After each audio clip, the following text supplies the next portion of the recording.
Rinaldi, Susha Rinaldi.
নয়নদা দিব্য ছাৰে join কৰিছেনে আমাৰ?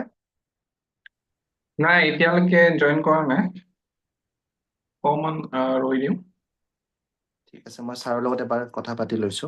অ দিব্যজ্যোতি দত্ত হা, তেনেকে আহিব অ পেপাৰটো। ঠিক আছে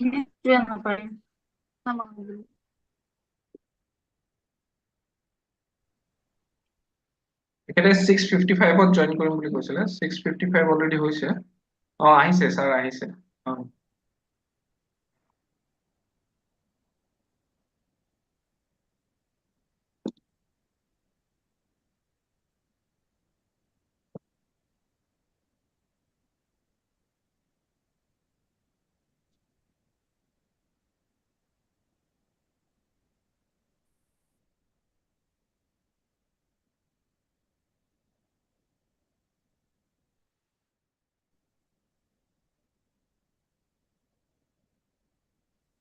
Good evening. Good evening, sir. Good evening, sir. Good evening sir.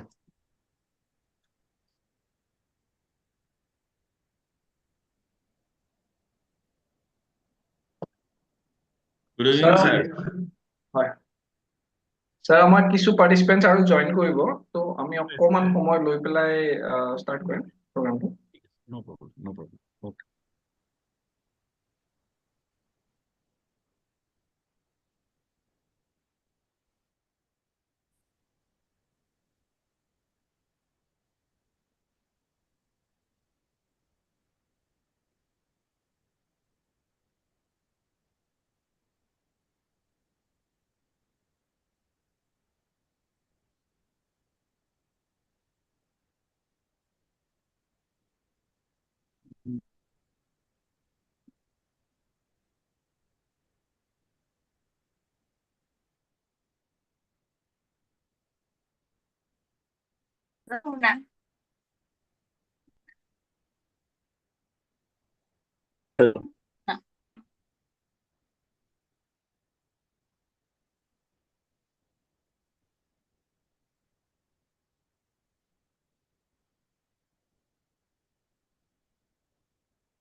Nicely structured.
Rupjyoti বাইদেউ আপুনি শুনি আছেনে?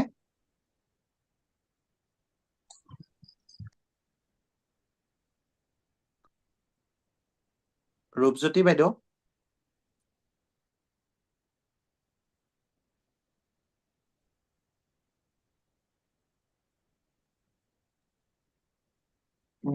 বাইদেউ আছে কিন্তু চাগে তেখেতৰ জইন কৰিছে অলৰেডি।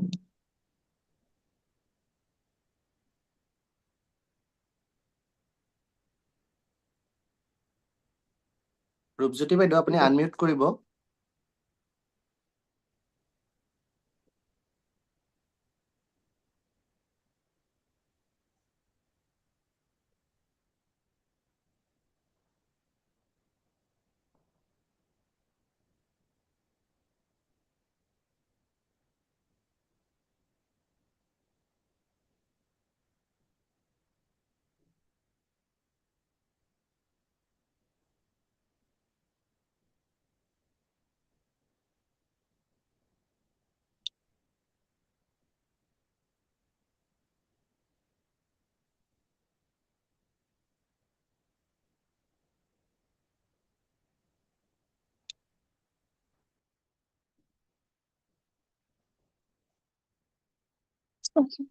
আৰম্ভ কৰিম দেই।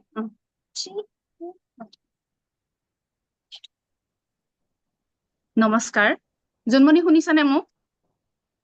বাইদেউ শুনিছো, হয় আপুনি ৰ'ব মিণ্টু ছাৰ আৰম্ভ কৰিব পাৰোঁনে আমি?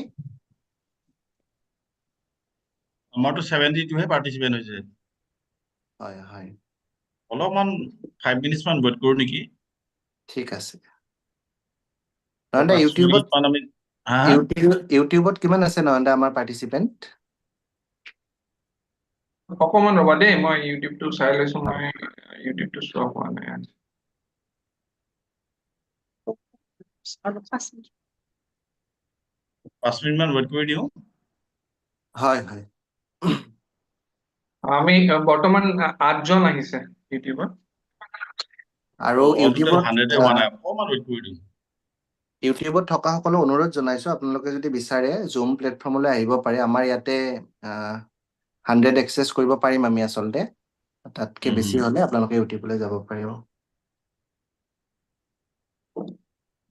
5 মিনিট ৱেইট কৰি দিয়া, লাষ্ট ডে ন?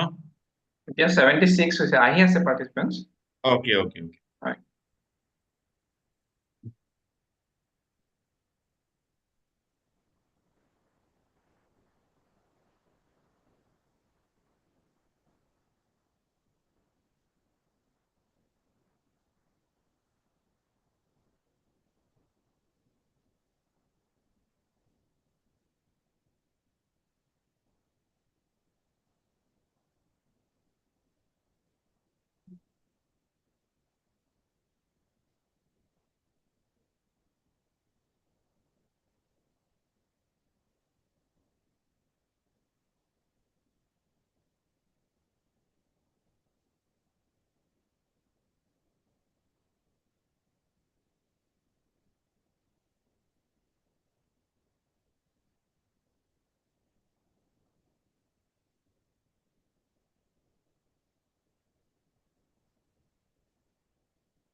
নয়নদা কওক।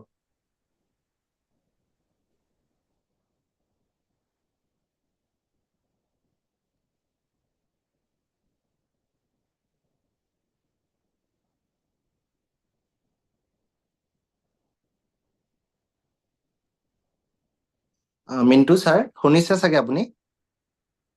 হেল্ল' ছাৰ আমি আৰম্ভ কৰি দিলে ভাল হ'ব নেকি, কাৰণ ভেলিডেটৰী ছেশ্যনো আছে আজি, অকণমান দীঘলীয়া হ'ব, গতিকে আমি আৰম্ভ কৰি দিওঁ নেকি ছাৰ? ইউটিউবতো আছে বাৰু কিছু পাৰ্টিচিপেণ্টছ। 2 মিনিট ৰখাচোন, অকণমান 2 মিনিট ৰখা। তাৰমানে আজি আমাৰ কলেজৰ কেইজনে জইন কৰিব পৰা মই চাই আছো। আচ্ছা আচ্ছা, ঠিক আছে ঠিক আছে গৈ ছাৰ, অ'কে। চাগে গৈ আছে দেই, ঘৰ হ'ব পাইছে হ'ব চাগে। 2 মিনিট ৱেইট কৰা, যদি নহ'লে কৰি দিম আৰু। হ'ব হ'ব ছাৰ, হ'ব।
পাঠক ছাৰ, আমি আৰম্ভ কৰি দিলে ভাল হ'ব নেকি? তেতিয়ালৈ আমাৰ কৰা ইন্ট্ৰডাকশ্যন কৰা খিনি কৰা কৰা। সময়লৈকে তেতিয়ালৈ আমি ছাৰৰ ঠিকে আছে দিয়া, সময়খিনি কৰা। পাই যাম। ঠিক আছে, ৰূপজ্যোতি বাইদেউ আপুনি ষ্টাৰ্ট কৰিব পাৰে।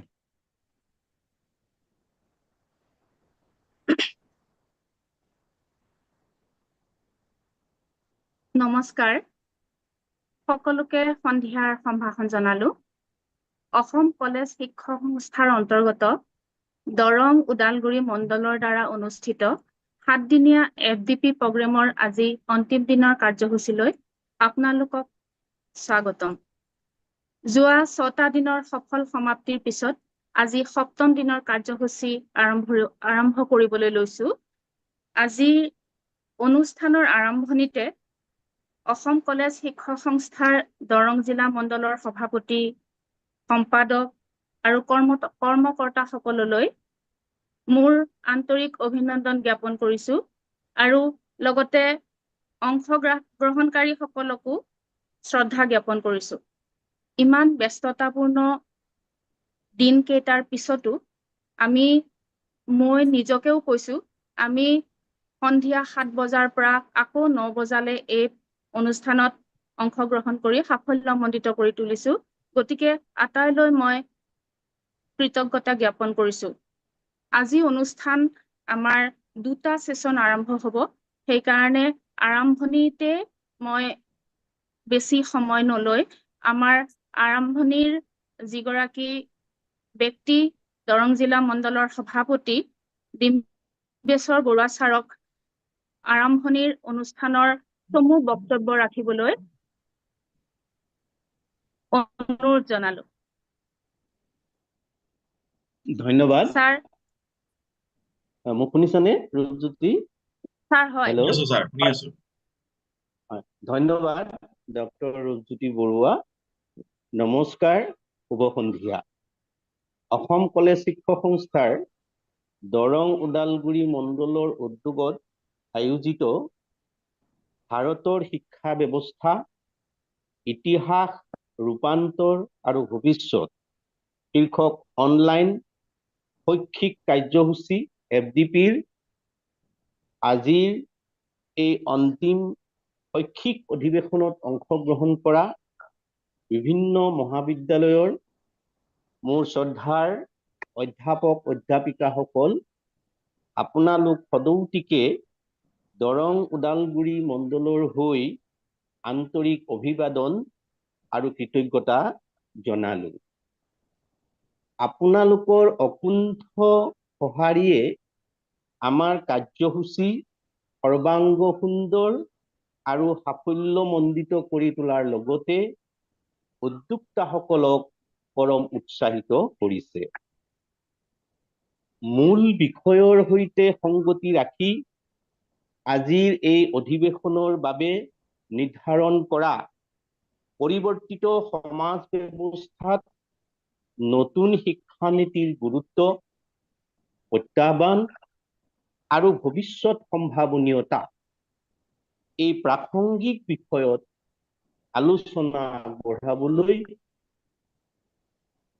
এই অধিৱেশনত অংশগ্ৰহণ কৰা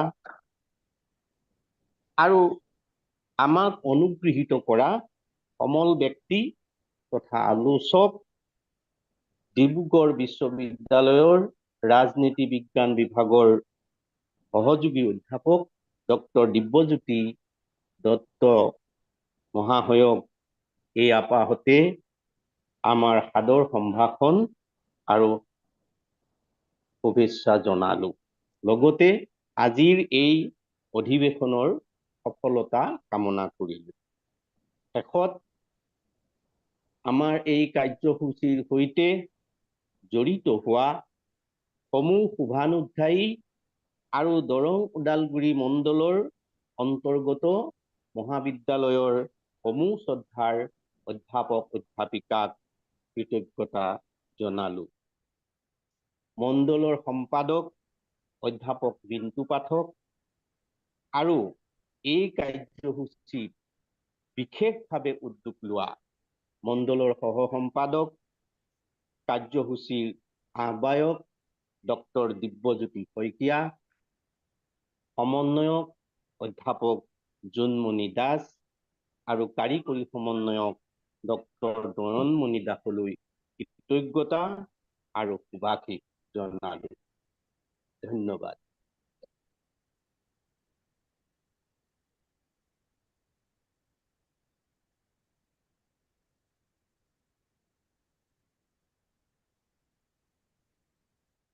মই এতিয়া ডক্টৰ ৰূপজ্যোতি বৰুৱালৈ আগবঢ়াই দিছোঁ। ধন্যবাদ। হেল্ল'। ধন্যবাদ ছাৰ। শুনি আছা ৰূপজ্যোতি? আপোনালৈ অসম কলেজ শিক্ষক সংস্থাৰ দৰং জিলা মণ্ডলৰ তৰফৰ পৰা ধন্যবাদ জনালো। এতিয়া ধন্যবাদ। দৰং ওদালগুৰি মণ্ডলৰ এই FDP অনুষ্ঠানৰ সমন্বয়ক জোনমণি দাসে চমু উদ্বোধনী ভাষণ ৰাখিব। জোনমণি দাসক তেওঁৰ ভাষণ আৰম্ভ কৰিবলৈ অনুৰোধ জনালো।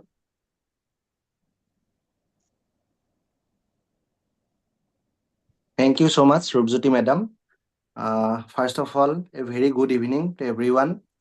Respected President and Secretary of Dorong Odalguri Zone, ECTA. Respected Convener of the program, Dr. Dibbojyoti Soikia. And Technical Coordinator, Dr. Nayanmani Das. Respected members of Dorong Odalguri Zone and dear participants. Welcome you all to the last day of the online week-long FDP on Indian education system,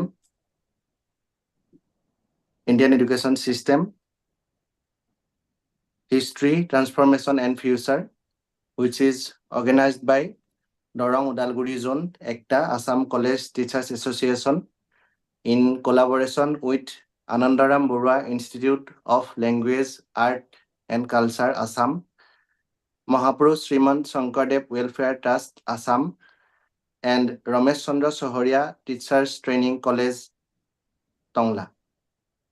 Jayate মই ইয়াত উপস্থিত প্ৰতিগৰাকী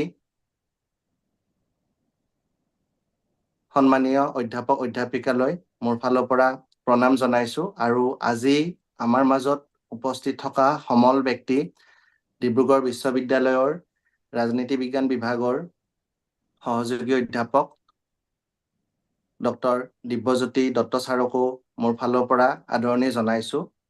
মই ভাবো আজি আমাৰ অনুষ্ঠানটিৰ শেষৰটো দিন আৰু আজিৰ দিনটো মই ভাবো এটা খুব সুন্দৰ বিষয় ছাৰে নিৰ্বাচন কৰিছে আৰু ইয়াৰ মাজেৰে আমি খুব গুৰুত্বপূৰ্ণ সমল পাম।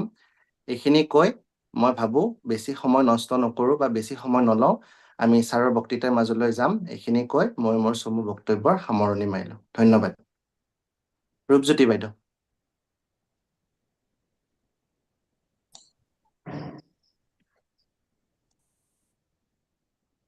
পৰৱৰ্তী অনুষ্ঠানত আমাৰ যিগৰাকী সমল ব্যক্তি তেখেতক চিনাকি কৰি দিব।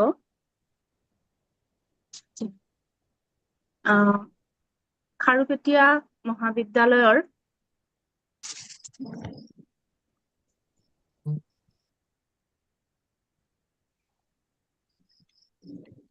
ৰাজনীতি বিভাগৰ সহকাৰী অধ্যাপিকা জাগৃতি কলিতাই।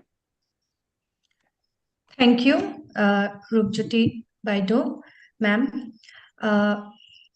Welcome everyone to the final session of the online FDP program on Indian education system, history, transformation and system.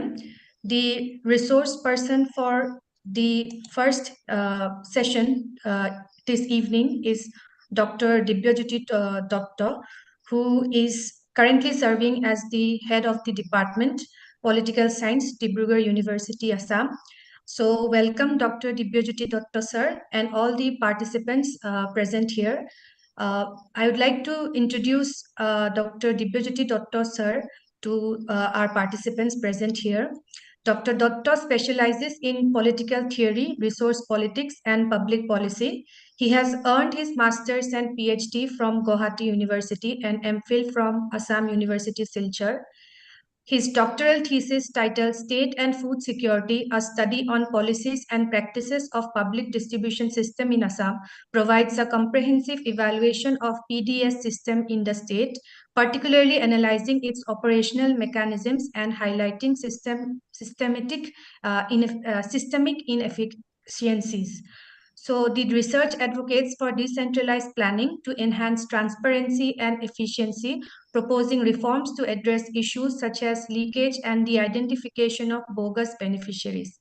Dr. Datta has a good research portfolio. Having conducted several projects, he has guided 11 PhD candidates, with 5 successfully awarded, and has supervised 17 MPhil scholars in Dibrugarh University. Dr. Datta's publications in esteemed journals and books such as the Indian Historical Review, published by Sage Publications, Economic and Political Weekly, Springer Nature Singapore, delve deep into critical themes including human rights, educational inclusivity for children with special needs, and the socio-political implications of food security. Dr. Datta's scholarly work and active engagement in academic discourse reflect his dedication to address pressing socioeconomic issues in Assam and contribute to broader discussions in political science and public policy. So with this brief introduction, it is our pleasure and privilege to introduce Dr. Datta to this session. So I would like to request Dr. Datta, Dibajyoti Datta sir, to deliver the talk and begin with today's session on the importance, challenge, and prospects of NEP 2020 in the evolving socio-political scenario. So over to you, sir. Thank you so much. A very good evening to all of you. I am told that this is the last day. Am I audible? Yes, sir. Yes, sir. Yes, sir. Yeah, I am told that this is the last day of the week-long FDP on Indian education system. So since this is the last day, I think all the participants are already loaded with all the information, knowledge, inputs, so on and so forth. So therefore, my duty would only be to, just package the entire gist of the discussions that already had been done. But apart from doing that, I will be focusing briefly on the socioeconomic aspects of the, how socioeconomic factors influence, right, policy making. At the same time, how the NEP 2020 would be impacting a huge section of the society, basically the students of the underprivileged classes. I'll have a look at it. So I have developed 10 to 8 slides. Is it fine if I can present it? If it is fine, then I'll be presenting it. Or otherwise, I can. Yes, sir. immediately. You can share your slide. All right. Thank you so much. Okay. Yes. Wait a second, please.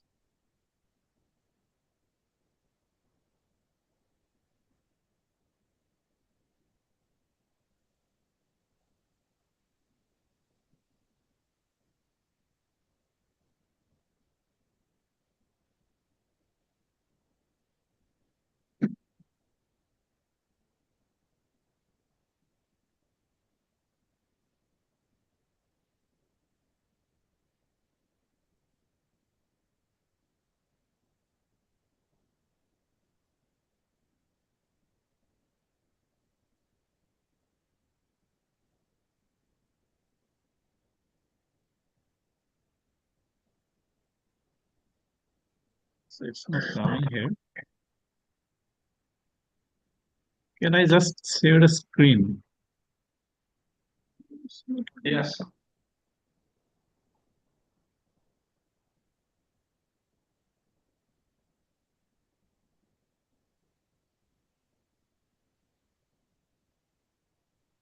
Is this visible now? Yes, Yes, sir. yes. It's coming. Yes, sir. Yes, it has Sir. loaded. Yeah. Dr. Sir, Okay. Yes. can I have a request to you, sir? Yes. Since a lot of our participants are comfortable with Assamia, so All right.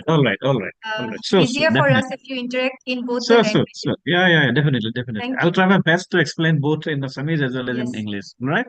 Okay. Thank you so much. Once again, for the brief discussion. সকলোকে মই ধন্যবাদ জ্ঞাপন কৰিছো মোক ইমান এটা সুন্দৰ opportunity দিয়াৰ কাৰণে যে ইমান এটা সুন্দৰ টপিক আপোনালোকে বাছনি কৰি লৈছে ফৰ 7 দিনীয়া যিটো আমাৰ ৱৰ্কশ্বপ হৈছে তাৰ কাৰণে মই নিশ্চয় আশা কৰিছো যে যিটো টপিকত আপোনালোকে আজি 7 দিন ধৰি বিতৰ্ক কৰিছে বা আলোচনা কৰিছে, এই আলোচনাৰ জৰিয়তে আপোনালোকে ডেফিনেটলি উপকৃত হৈছে। গতিকে মই ইতিমধ্যে কৈছোৱেই যে অলৰেডি যিহেতু 7 দিন ধৰি আপোনালোকে এইটো বিষয়ৰ ওপৰত আলোকপাত কৰিছে, গতিকে মোৰ বহুত বেছি ক'বলগীয়া নাথাকিব। তথাপিও কিন্তু যিহেতু মোক এটা টপিক দিয়া হৈছে important challenge and prospects of NEP 2020, গতিকে মই গোটেই NEP 2020ৰ গোটেই যিটো প্ৰেক্ষাপট, সেই প্ৰেক্ষাপটটো আলোচনা নকৰি কেৱল মাত্ৰ উচ্চ শিক্ষাত মোৰ বক্তব্য ৰাখিবৰ কাৰণে মই চেষ্টা কৰিম। আৰু উচ্চ শিক্ষাৰ ভিতৰতো আকৌ মই টেকনিকেল এডুকেশ্যন মই বাদ দিছো, এইকাৰণে যিহেতু অসম কলেজ শিক্ষা সংস্থাৰ দৰং ওদালগুৰি মণ্ডলে যিটো আমাৰ আলোচনা চক্ৰ আয়োজন কৰিছে, মই আশা কৰিছো যে গৰিষ্ঠ সংখ্যক আমাৰ ইয়াৰ যিসকল অংশগ্ৰহণকাৰী ডেফিনেটলি আমাৰ সাধাৰণ জেনেৰেল ডিগ্ৰী কোৰ্চ কলেজৰ পৰাই আছে। আৰু সেইকাৰণে মই কেৱল উচ্চ শিক্ষাত এইখিনি যেনে ধৰণৰ মানে ইয়াৰ প্ৰাসংগিকতা আছে সেই বিষয়ে ক'বলৈ মই চেষ্টা কৰিম। মই যেতিয়া আৰম্ভ কৰিব খুজিম, মই মোৰ এজন ভাল লগা এজন ব্যক্তি হৈছে এডৱাৰ্ডছ ডেনিম। তেখেতৰ মই পঢ়ো মাজে মাজে। তেখেতে খুব এটা সুন্দৰ আচলতে কোটেশ্যন দি থৈছিলে বহুত আগতে। মেনেজমেণ্টৰ এজন খুব বিখ্যাত ব্যক্তি, জাপানৰ গোটেই ইকনমিক ডেভেলপমেণ্টৰ ক্ষেত্ৰত তেখেতৰ অত্যন্ত গুৰুত্বপূৰ্ণ অৱদান আছে। এই যে ব্যক্তিজনে তেখেতে এটা কথা কৈছিলে, সেইটো মোৰ এতিয়াও ষ্ট্ৰাইক কৰে। So' he says the aim of education is knowledge, not a facts or of values. গতিকে এই যে বাক্যষাৰ কৈছে যে আমি আমাৰ গোটেই শিক্ষা ব্যৱস্থাৰ মূল দায়িত্বটোৱে হৈছে বা উদ্দেশ্যই হৈছে আমি জ্ঞান সৃষ্টি কৰিব লাগে, নলেজ সৃষ্টি কৰিব লাগে। ফেক্টছ হেৰি কৰা নহয়, আচলতে আমি ভেলুজ বা যিটো আমি আমাৰ গোটেই ব্যৱস্থা শিক্ষা ব্যৱস্থাটোত আমি ভেলুজ বিলাক আমি প্ৰমূল্যবোধৰ আমি আচলতে হেৰি আনিব লাগে। এই যে প্ৰমূল্যবোধৰ কথাখিনি কৈছে, আচলতে the NEP 2020 speaks about it. The NEP 2020 বহু বেছি পৰিমাণে এই যিটো ভেলু চিষ্টেম, গোটেই শিক্ষা ব্যৱস্থাত ভেলু চিষ্টেম বা প্ৰমূল্যবোধৰ যিটো সম্পৰ্ক, সেই সম্পৰ্কটো অটুট কৰি ৰখাৰ ক্ষেত্ৰত বা সুমধুৰ কৰাৰ ক্ষেত্ৰত আচলতে NEP 2020 অত্যন্ত গুৰুত্বপূৰ্ণ ভূমিকা লৈছে বুলি মই বিশ্বাস কৰোঁ। গতিকে মই তেখেতৰ এই যিটো ষ্টেটমেণ্ট, সেই ষ্টেটমেণ্টটোৰে মই আৰম্ভ কৰিবলৈ ভাল পাম। ইতিমধ্যে আমি সকলোৱে আলোচনা কৰিছো, আপোনালোকে সকলোৱে অৱগত যে আমাৰ NEP 2020 কি আছে। মাত্ৰ মই 5টা পইণ্ট গোটেই NEP খন মই আলোচনা পঢ়াৰ পাছত just I have pointed out 5 কি পইণ্টছ ফৰ ৰেফাৰেঞ্চ। 5টা পইণ্টে মই লৈ আনিছো আপোনালোকৰ আগলৈ। এই যদি আমি 5টা পইণ্ট চাওঁ, দেখিম যে এই 5টা পইণ্টত আচলতে আমাৰ উচ্চ শিক্ষাৰ গোটেইখিনি কথা বিতংভাৱে উল্লেখিত হৈ আছে। ইয়াত যিটো 5টা বিশেষ পইণ্ট মই আনিছো, তাৰ ভিতৰতে হৈছে যে ইউনিভাৰ্চেল এক্সেছ। এইটো কথাটো হৈছে যে accessibility has been a question, কাৰণ আমি গৰিষ্ঠ সংখ্যক ছাত্ৰ ছাত্ৰীয়ে আমি এতিয়াও এই মুহূৰ্ততো দেখিবলৈ পাওঁ যে গৰিষ্ঠ সংখ্যক ছাত্ৰ ছাত্ৰীয়ে শিক্ষা ব্যৱস্থা উচ্চ শিক্ষা লাভ কৰিবলৈ সক্ষম নহয়। সক্ষম নোহোৱাৰ উদ্দেশ্য মানে কাৰণ বহুতো। তাৰ ভিতৰত অন্যতম এটা কাৰণ হৈছে শিক্ষানুষ্ঠানৰ যিবিলাক চিটছ, সেই চিটছ সময় মানে যিমানখিনি থাকিব লাগে তেনেধৰণেৰে নাই, বা বিভিন্ন ধৰণৰ আমাৰ অৰ্থনৈতিক যিখিনি আৰ্থ-সামাজিক অসুবিধা, সেইখিনি কথা মই নকলোৱেই যেনিবা। তাৰ উপৰিও যদি আমি চাওঁ, দেখিম যে বহু ক্ষেত্ৰত আচলতে আমাৰ এক্সেছ, যিটো আমি এক্সেছ বিচাৰো, সেই এক্সেছটো আমি নাপাওঁ। গতিকে এই যিটো NEP 2020 আৰু মূল উদ্দেশ্য হৈছে টু এক্সেচিবিলিটিটো যাতে আমি বঢ়াই দিব পাৰো। আৰু কেনেকে এক্সেচিবিলিটি বঢ়াম? চ' ডেট ইয়াত এটা মুখ্য উদ্দেশ্য হৈছে GER, অৰ্থাৎ গ্ৰছ এনৰোলমেণ্ট ৰেচিঅ'টো আমি বঢ়োৱা বাই 2035 বা 2030 লৈকে। আচলতে আমাৰ যিটো SDG আছে, মই উল্লেখ কৰিছো 3 নম্বৰ পইণ্টত, যে ছাষ্টেইনেবল ডেভেলপমেণ্ট গ'লৰ যিটো উদ্দেশ্য, শিক্ষা ব্যৱস্থাক যাতে আমি গৰিষ্ঠ সংখ্যক ব্যক্তিক বা জনসাধাৰণক আমি আচলতে বেছি পৰিমাণে শিক্ষা প্ৰদান কৰিব পাৰো, যাতে মহৎ উদ্দেশ্য আছে, সেইটো কাৰণে আচলতে কৰা হৈছে। আৰু সেইটো কাৰণে আমি দেখিছো যে ইউনিভাৰ্চেল এক্সেছ, সকলোৱে যাতে শিক্ষা ব্যৱস্থাটোৰ অন্তৰ্ভুক্ত হ'ব পাৰে, শিক্ষা লাভ কৰিব পাৰে আৰু নিজকে শিক্ষিত ৰূপে চিনাকি দিব পাৰে, আৰু লগতে শিক্ষাৰ দ্বাৰা যাতে তেওঁলোক আলোকিত হয়। গতিকে এই যিটো ব্যৱস্থা, এই ব্যৱস্থাটো আচলতে আমাৰ NEP 2020 আমি পাতে দেখিবলৈ পাওঁ। গতিকে ইয়াৰ মুখ্য উদ্দেশ্যটো সেইকাৰণে হৈছে যে সামাজিক সমতা, সামাজিক ন্যায়, সমতা, এইবিলাক আচলতে কি কৰে, সুনিশ্চিত কৰা। গতিকে এক ধৰণৰ এক্সেচিবিলিটি কুৱেশ্যনটোত আমি আচলতে NEP 2020 এটা নতুন মাত্ৰা আমি দেখিবলৈ পাইছো। এটা এটা অত্যন্ত গুৰুত্বপূৰ্ণ দিশ বুলি মই বিবেচনা কৰো। তাৰপিছতে আৰু এটা পইণ্ট মই বিবেচনা কৰো, দেখিছো যে আমাৰ যিটো যুৱ প্ৰজন্ম এই মুহূৰ্তত আমি যদি ষ্টেটিষ্টিক্স চাওঁ, দেখিম যে 50% অফ মানে আমাৰ যিটো বিলো আমাৰ পপুলেশ্যন আছে 50% অফ দ্য পপুলেশ্যন যিটো আমাৰ আছে তাৰে বিলো the age of 25. So it speaks a lot. It speaks volume actually. So when your population is below the age of 25, almost 50% of them are below the age of 25. So it is your responsibility and duty to train them, to educate them, so that they can contribute towards the nation building process.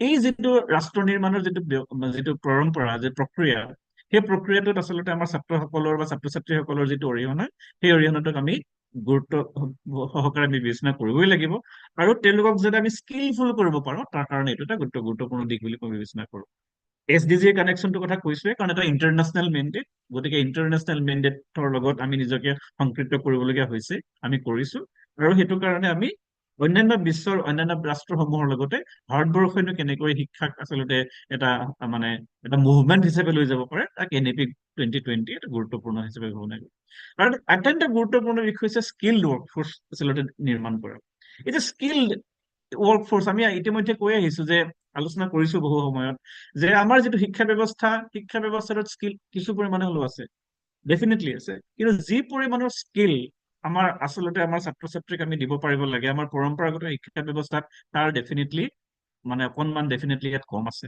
গতিকে এই যে NEP 2020 আমি বিশ্ববিদ্যালয় পৰ্যায়ত মহাবিদ্যালয় পৰ্যায়ত ইতিমধ্যে আমি ইয়াক ইমপ্লিমেণ্ট কৰিছো আৰু যেতিয়া আমি বিশ্ববিদ্যালয় পৰ্যায়ত আমি যেতিয়া বোৰ্ড অফ ষ্টাডিজত আমি চিলেবাছ নিৰ্মাণ কৰিবলৈ বহিছো তেতিয়া আমি দেখিছো যে কেনেধৰণৰ আমি সমস্যা বা মুখামুখি আচলতে চিন্তা কৰি আগতীয়াকৈ চিন্তা কৰি তেওঁলোকক আমি যাতে সমাধান কিছুমান দিব পাৰো তাৰ ব্যৱস্থা আমি যাতে কৰিব পাৰো তাৰ বিষয়ে আলোচনা কৰিছো গতিকে আমি এই স্কিল কম্পোনেণ্টটো আচলতে অত্যন্ত গুৰুত্বপূৰ্ণ দিশ যিটো বিষয়ে অত্যন্ত আমি মানে গুৰুত্ব সহকাৰে আমি বিবেচনা কৰা উচিত আৰু NEP এইটো গুৰুত্ব মানে দিছে And last and most important point is multidisciplinary learning. So what is multidisciplinary learning?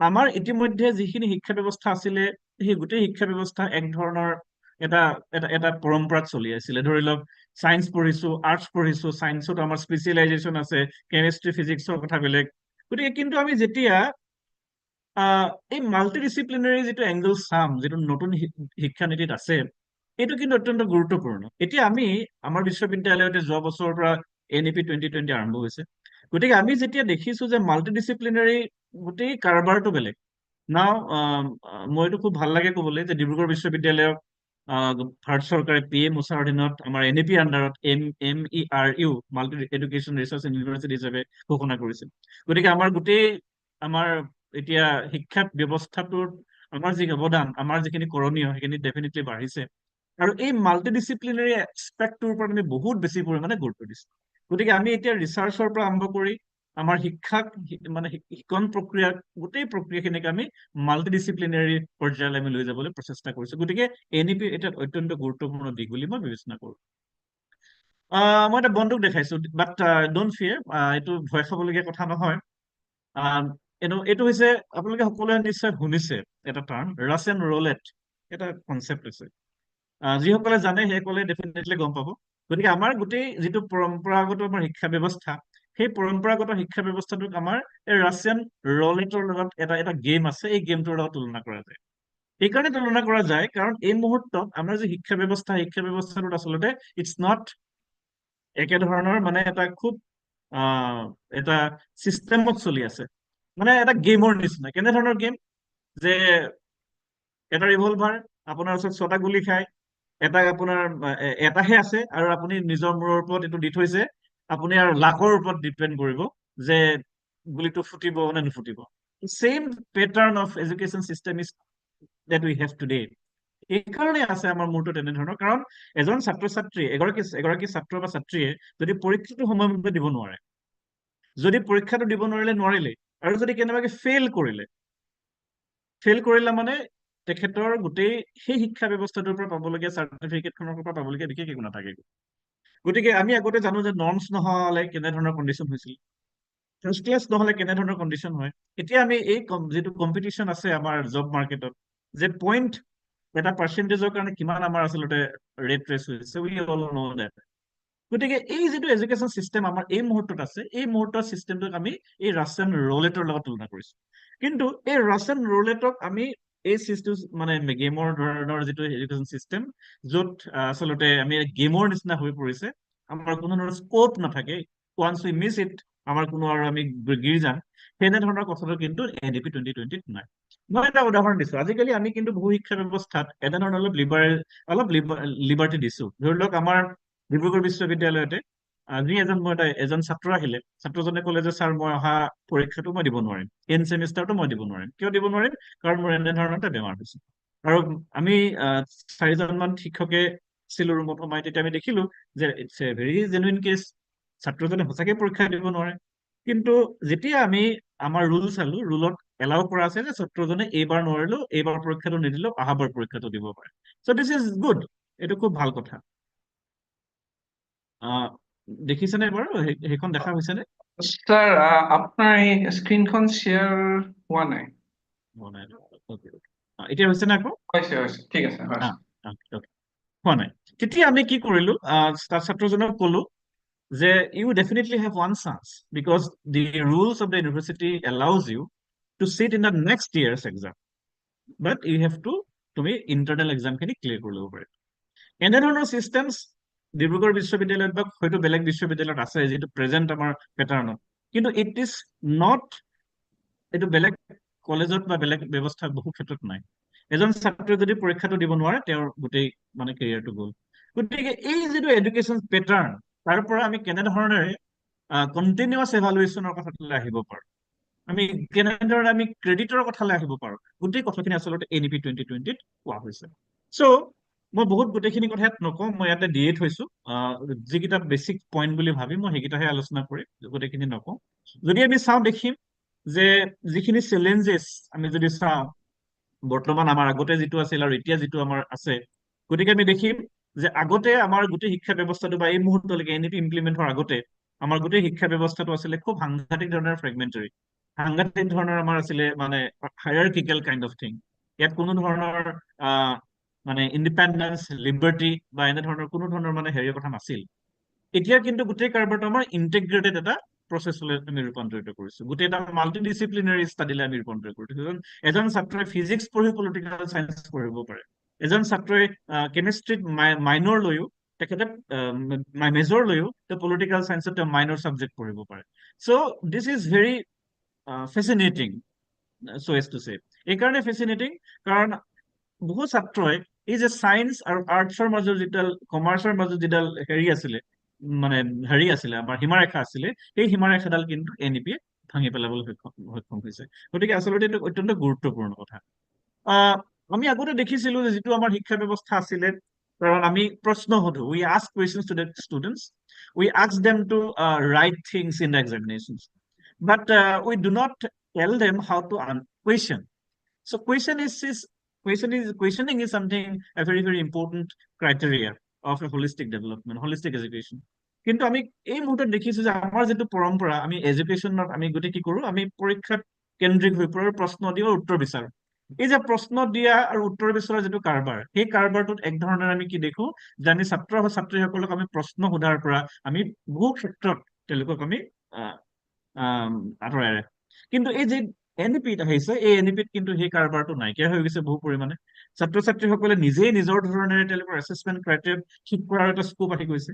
গতিকে এই যেনেধৰণৰ এটা খুব এটা মানে ইণ্টিগ্ৰেটেড, এক ধৰণৰ খুব কানেক্টেড যিটো প্ৰক্ৰিয়া, এডুকেশ্যন মানে যিটো তোমাৰ learning exercise, so' this is definitely laudable. আৰু সেইকাৰণে NEP 2020 এই যিটো ভিজন, সেইখিনিক আমি we definitely have to accept and endorse it. আগতে কি আছিলে, restricted access in disadvantages areas, মানে আমি আচলতে দেখিছিলো যে এতিয়াও আমাৰ মাজত সেইটো কথা আছে, কিন্তু এতিয়া এক্সেচিবিলিটি বাঢ়িছে, ইনক্লুজন বাঢ়িছে, NEP লগে লগে সেইখিনি কৰিছে। কাৰণ আমি দেখিছো যে ফাইনেন্সিয়েল আমাৰ যিখিনি ইনক্লুজনৰ কথা আমি কওঁ, যে ফাইনেন্সিয়েল আচলতে ছাপোৰ্ট গভৰ্ণমেণ্টৰ পৰা আহিছে। আগতে আমি যদি দেখো যে 0.69% of the total GDP has been expended on education, যিটো আমি NEP 2020 যিখন ডকুমেণ্ট, ফাইনেল ডকুমেণ্ট, তাতে লিখা আছে। কিন্তু এতিয়া এই 0.69ৰ পৰা definitely it is to be increase up to 2 or 3, কিন্তু 4 আমি ডেফিনেটলি পাবগৈ নোৱাৰো, কিন্তু at least 2% of the GDP is to be expended on education. গতিকে এনেধৰণৰ এটা প্লেন লোৱা হৈছে, and this is very important actually. গতিকে এই যিটো ডিসএডভান্টেজ এৰিয়াক মানে হেৰি কৰা এড্ৰেছ কৰা যিটো কুৱেশ্যন ডেফিনেটলি NEP সেইটো ভাঙিবলৈ সক্ষম হৈছে আৰু এটা অত্যন্ত গুৰুত্বপূৰ্ণ কথা হৈছে ইনষ্টিটিউচনেল অটনমি গোটেই কুৱেশ্যনটো অত্যন্ত গুৰুত্বপূৰ্ণ কথা so' autonomy in the sense academic autonomy administrative autonomy বেলেগ ধৰণৰ অটনমিৰ কথা আমাৰ UGC বিভিন্ন সময়ত কৈ আহিছে এই যিটো অটনমি বা বিশেষকৈ যদি আমি গ্ৰেডেড অটনমিৰ কথা কওঁ মই অলপ আলোচনা কৰিম গ্ৰেডেড অটনমি কুৱেশ্যনটো এই যে অটনমি আমি কথাটো কওঁ যে আমাৰ শিক্ষানুষ্ঠানবিলাকৰ আমাৰ স্বতন্ত্ৰতা নাই যে এটা নিৰ্দিষ্ট কোৰ্চ আৰম্ভ কৰাৰ এটা নিৰ্দিষ্ট কোৰ্চ ডিজাইন কৰাৰ এটা নিৰ্দিষ্ট কোৰ্চ ডিজাইন কৰি ছাত্ৰ ছাত্ৰীসকলক চাৰ্টিফিকেট এখন দিয়াৰ এই যিটো অটনমি সেই অটনমিটো আমাৰ বেছি সংখ্যক গৰিষ্ঠ সংখ্যক আচলতে উচ্চ শিক্ষা অনুষ্ঠানৰ নাছিল বিশেষকৈ ইউনিভাৰ্চিটিবিলাকে এইটো এক্সাৰচাইজ কৰিছিল বহু বেছি পৰিমাণে because it was autonomous institution কিন্তু কলেজবিলাকত বিভিন্ন পৰিমাণে দেখা পোৱা নাছিল চ' এফিলিয়েটিং চিষ্টেমটো থকাৰ কাৰণে কিন্তু now because of the fact that এইটো অকণমান মোৰ ৰিজাৰ্ভেশ্যনো আছে বহু ক্ষেত্ৰত কাৰণ অটনমি দি দিয়াৰ লগে লগে বা দি পোৱাৰ লগে লগে বহু ক্ষেত্ৰত আচলতে আমাৰ ইছ্যুজো আহি পৰিছে এই ইনষ্টিটিউচনেল অটনমিটো বহুত বেছি পৰিমাণে বাঢ়িছে right 90 years old, right? yeah am I audible Yes, sir. Yes, sir. You are audible. NDMA Yes. plus 12 All plus right, on but NDMA coaching करते graduation. yeah oh, okay somebody's okay anyways so now আৰু কেইটামান point আছে faculty ডেভেলপমেণ্টৰ কথাটো মই definitely আপোনালোকে দেখিছে কেনেধৰণৰ এটা ষ্ট্ৰিক্ট এটা ৰেজিম আছিলে এই ক্ষেত্ৰত কিন্তু অকণমান এটা প্ৰব্লেম এটা আছে in the sense it's not a problem actually for those who in a way would love to excel in his or her profession it would be definitely a good sort of a thing because it talks about the tenure track system so tenure track system means if you are performing well definitely you can progress academically in your career right at a very fast pace so this is something which is মানে ইয়াতে গোটেই কথাটো হৈছে যে কাম কৰিবা তুমি সোনকালে আগুৱাই যাবা this is good actually right যিটো আগতে আমাৰ খুব হেৰি আছিলে এইটো টেনিয়ৰ ট্ৰেক চিষ্টেমটো এতিয়ালৈকে গভৰ্ণমেণ্টে সম্পূৰ্ণ কৰা নাই it is there it is written আমি বহু ক্ষেত্ৰত কিছুমান কথা দেখিছো এইটো মুহূৰ্তলৈকে কৰা নাই আচলতে এইটো প্ৰচেছ সময় ডেফিনেটলি লাগিব আৰু সময় লোৱাও উচিত গতিকে এইটো কথা আছে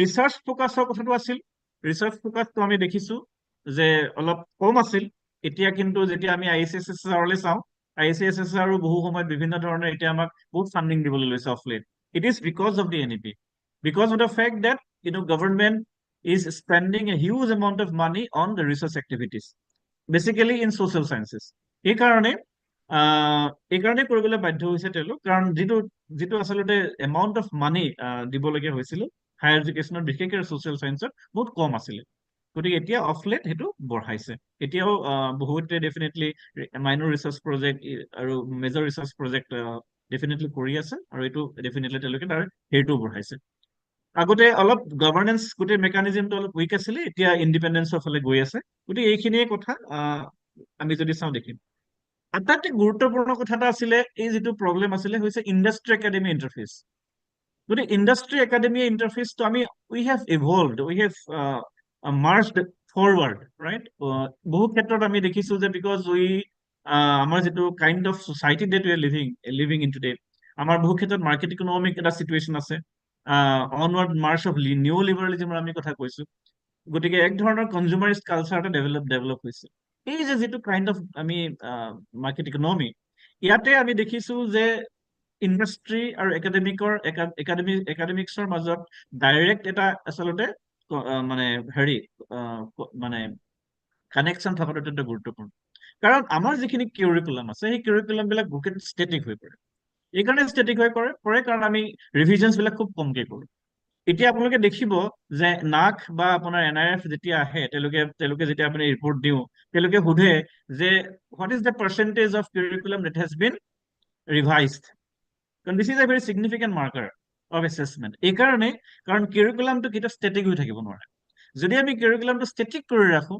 একেখিনি কথাকে বাৰে বাৰে পঢ়াই থাকোঁ একেখিনি কথাকে আমি ৰিপিটেডলি কৰাই থাকোঁ তেতিয়াহ'লে ultimately it is not going to have any impact on the society right ultimately আমি ৰিপিটেটিভ কৰি থাকিম গোটেই কাৰবাৰখিনি গতিকে সেইকাৰণে ইণ্ডাষ্ট্ৰি ৰেডি যাতে কিছুমান কৰ্চেছ আমি কৰিব পাৰোঁ বা আমাৰ এক্সিষ্টিং কৰ্চতে আমি যাতে ষ্টুডেণ্টছক স্কিল মানে ডেভেলপ কৰিব পৰাকৈ যাতে আমি স্কোপ দিওঁ গতিকে ডেট ইজ ইম্পৰ্টেণ্ট এণ্ড দেয়াৰফৰ সেইকাৰণে কিমান পাৰ্চেণ্টেজ আমি চেঞ্জ কৰিছোঁ সেই কুৱেশ্যনটো নাক বা NRF বা UGCও সময়ে সময়ে বিচাৰি থাকে যিহেতু the main attention agenda is that ইণ্ডাষ্ট্ৰীত গোটেই বস্তু ডাইনামিক্স মানে এটা চলি থাকে এটা ডাইনামিক কাৰবাৰ ইয়াত নতুনত্ব লাগে প্ৰতি মুহূৰ্ততে আমি ষ্টেটিক হৈ থাকিলে গোটেই কাৰবাৰটো নচলে এই যে গ্ৰেডেড অটনমিৰ কথাটো মই কৈছিলো এই গ্ৰেডেড অটনমিৰ কথাটো হৈছে আমি এতিয়া আজিৰ পৰা প্ৰায় 10-15 বছৰৰ পাছত আমাৰ অলমোষ্ট অল কলেজেছ অফ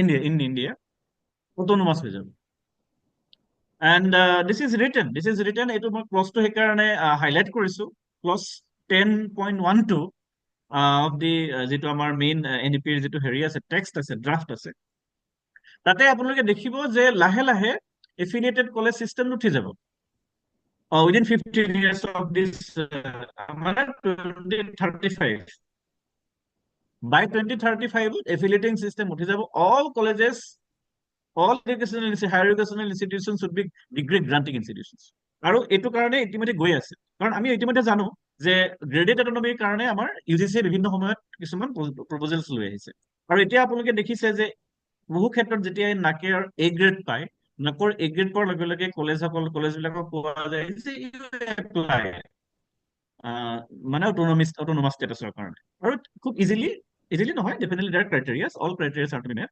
গতিকে হেণ্ড হোল্ডিং হয় ইউনিভাৰ্চিটিৰ লগত বহু ক্ষেত্ৰত গতিকে লাহে লাহে তেওঁলোকক অটনমাছ কৰিবলৈ উঠাই দিয়ে মানে চেষ্টা কৰা যায় যাতে more autonomy is to be exercised by these particular institutions right in terms of academics in terms of administration in terms of revenue collection in terms of everything so এই যে কৰা কাৰবাৰটো আচলতে গ্ৰেডেড অটনমিটো এইটো এটা লাহে লাহে এই যিটো ষ্টেজ আৰম্ভ হৈছে আৰু বাই 2035 গোটেইখিনি গুচি যাব মানে গোটেই কাৰবাৰটো আমাৰ এডুকেশ্যনেল চিষ্টেমটোত এটা সাংঘাতিক ধৰণৰ এটা পেটাৰ্ণ আহিব চেঞ্জ এটা আহিব আৰু চেঞ্জটো লাহে লাহে গ্ৰেজুৱেল হৈ গৈ আছে আমি লাহে লাহে ইয়াৰ সেইখিনি দেখিবলৈ পাইছো গতিকে এই যে প্ৰতিখন ইনষ্টিটিউশ্যন এটা সময়ত চেল্ফ ছাফিচিয়েণ্ট হ'বগৈ আফটাৰ 15 years গতিকে এতিয়াৰ পৰাই how can we in a way manage our own things কেনেদৰে আমি কৰিব পাৰো কাৰণ ultimately it is all about competitions কাইলৈ কম্পিটিশ্যনছ হ'বই এতিয়া ইউনিভাৰ্চিটিজ বিলাকেও ধৰি লওক NEP আণ্ডাৰ গ্ৰেজুৱেট আৰম্ভ কৰিছে কলেজ বিলাকতো আছে definitely there are going to B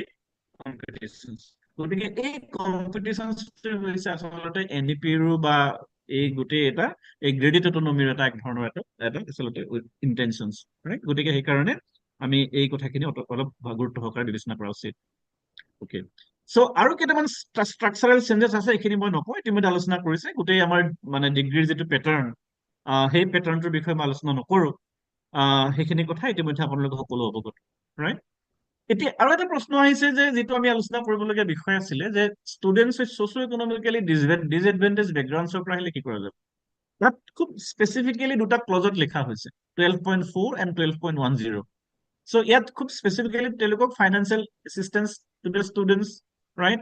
And students from socioeconomically disadvantaged backgrounds require encouragement and support to make successful transition to higher education. গতিকে now আমি দেখিছো যে government is coming up with right many policies and programs to support the educational progression of the students admitted in higher educational institutions. এতিয়া যদি হোষ্টেলতো থাকে government of Assam is coming up with right financial assistance, right? The girl childs are being in a way identified and are provided with financial support.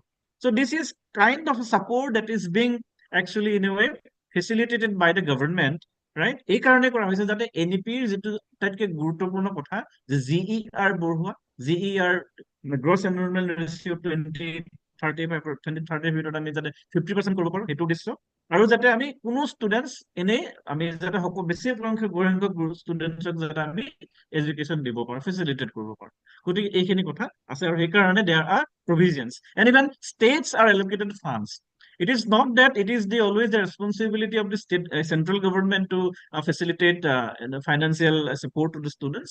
এনেধৰণৰ কথা হৈ থকা নাই definitely এইটো state গভৰ্ণমেণ্টলৈও এটা গুৰুত্ব দিয়া হৈছে আৰু সেইকাৰণে বহু ক্ষেত্ৰত আমি দেখিছো যে state government is also implementing things right on their own. Now, what are the challenges ahead? And there are many challenges. There are many challenges inflicting the educational scenario in the state of Assam, of the entire country. গতিকে এই এনেই গোটেই কাৰবাৰখিনি আমাৰ কেনেধৰণৰ সমস্যা বা আমাৰ আছে আমি সেইখিনি কেনেদৰে আমি চেলেঞ্জখিনিক আমি হেৰি কৰিব পাৰো We প্ৰথমতে let us identify the core challenges impacting the educational system in India, and while implementing the NEP, so এই issues বিলাক আমাৰ কাৰণে hanger হ'বলৈ আহি গৈছে নেকি? যদি আহে, how can we address it? And what are those core issues, right? সেইখিনি কথা আমি অলপ আলোচনা কৰা ভাল। So I have identified, 6 or 7, basic points after studying the, draft, draft NEP 2020, যিখন আমাৰ guideline আছে. It's not a final guideline. So I have identified 6 or 7 points. The first is economic disparities affecting access. Yes, this is true. I mean, যিমানেই financial inclusion কথা নকওঁ লাগে, যিমানেই financial support কথা আমি নকওঁ লাগে, কিন্তু there are limitations to it. কিছু সংখ্যক গভৰ্ণমেণ্টেও যিমান ইচ্ছা কৰে তেনেধৰণে কেতিয়াও ছাত্ৰ ছাত্ৰীসকলক ইমান ফাইনেন্সিয়েল ছাপোৰ্ট দিব নোৱাৰে। কাৰণ আমি দেখিছো যে one of the most essential component of NEP 2020 is to treat private institutions as well as public institutions at par. ইয়াৰ কোনো ধৰণৰ private institutions হওক বা public institutions হওক, তাৰ মাজত কোনো ধৰণৰ ডিফাৰেন্স NEP 2020 ৰখা নাই। গতিকে সেই কাৰণে যেহেতু ৰখা নাই, গতিকে বহু ক্ষেত্ৰত আমি দেখিছো যে ষ্টুডেণ্টছে ডেফিনেটলি আশা কৰিব তেওঁলোকে যিখন ইনষ্টিটিউচনছে ভাল চাৰ্ভিচ দিয়ে বা ভাল ৰিজাল্ট হয় সেইখনত তেওঁলোকে এনৰোল কৰিব। গতিকে তেওঁলোকৰ যিটো আশা যে যদি প্ৰাইভেট ইনষ্টিটিউচনত যাব খোজে, so' the fees structure is definitely high, right? গতিকে এই যিটো তেওঁলোকৰ এক্সপেক্টেশ্যনছ আৰু তেওঁলোকৰ যিটো ৰিকুৱাৰমেণ্টছ, গতিকে সেইটোত এক ধৰণৰ মিছমেটছ থাকে। গতিকে এই ইকনমিক ডিছপেৰিটি ইট ইজ বিকজ আমাৰ ছ'চিয়েল ষ্ট্ৰাকচাৰ। গতিকে আমাৰ ছ'চাইটেল যিটো ষ্ট্ৰাকচাৰ, সেই ষ্ট্ৰাকচাৰটোতে আমাৰ ইকনমিক ডিছপেৰিটি আছে, আৰু এই ইকনমিক ডিছপেৰিটিটো ইমান strong and visible, right? So' therefore we see today, গতিকে সেইকাৰণে অকণমান এই ইছ্যুটো আমাৰ অলপ কণ্টিনিউৱাছ বেচিছত, অলপ দীঘলীয়াকৈ আৰু প্ৰায় আমাৰ 10-15 ইয়াৰ্ছলৈ ডেফিনেটলি থাকিব, যদিহে আমি এই ইকনমিক লেভেলত আমাৰ মানে ইকনমিক ডেভেলপমেণ্ট লেভেলত যদি আমি কথাখিনি এড্ৰেছ নকৰোঁ। Second point is regional disparities in infrastructure. Infrastructure is a huge challenge. Now, মই যদি মোৰ বিশ্ববিদ্যালয়ৰ উদাহৰণ দিওঁ, আমাৰ বিশ্ববিদ্যালয়খন 1965 এষ্টাব্লিছ হোৱা।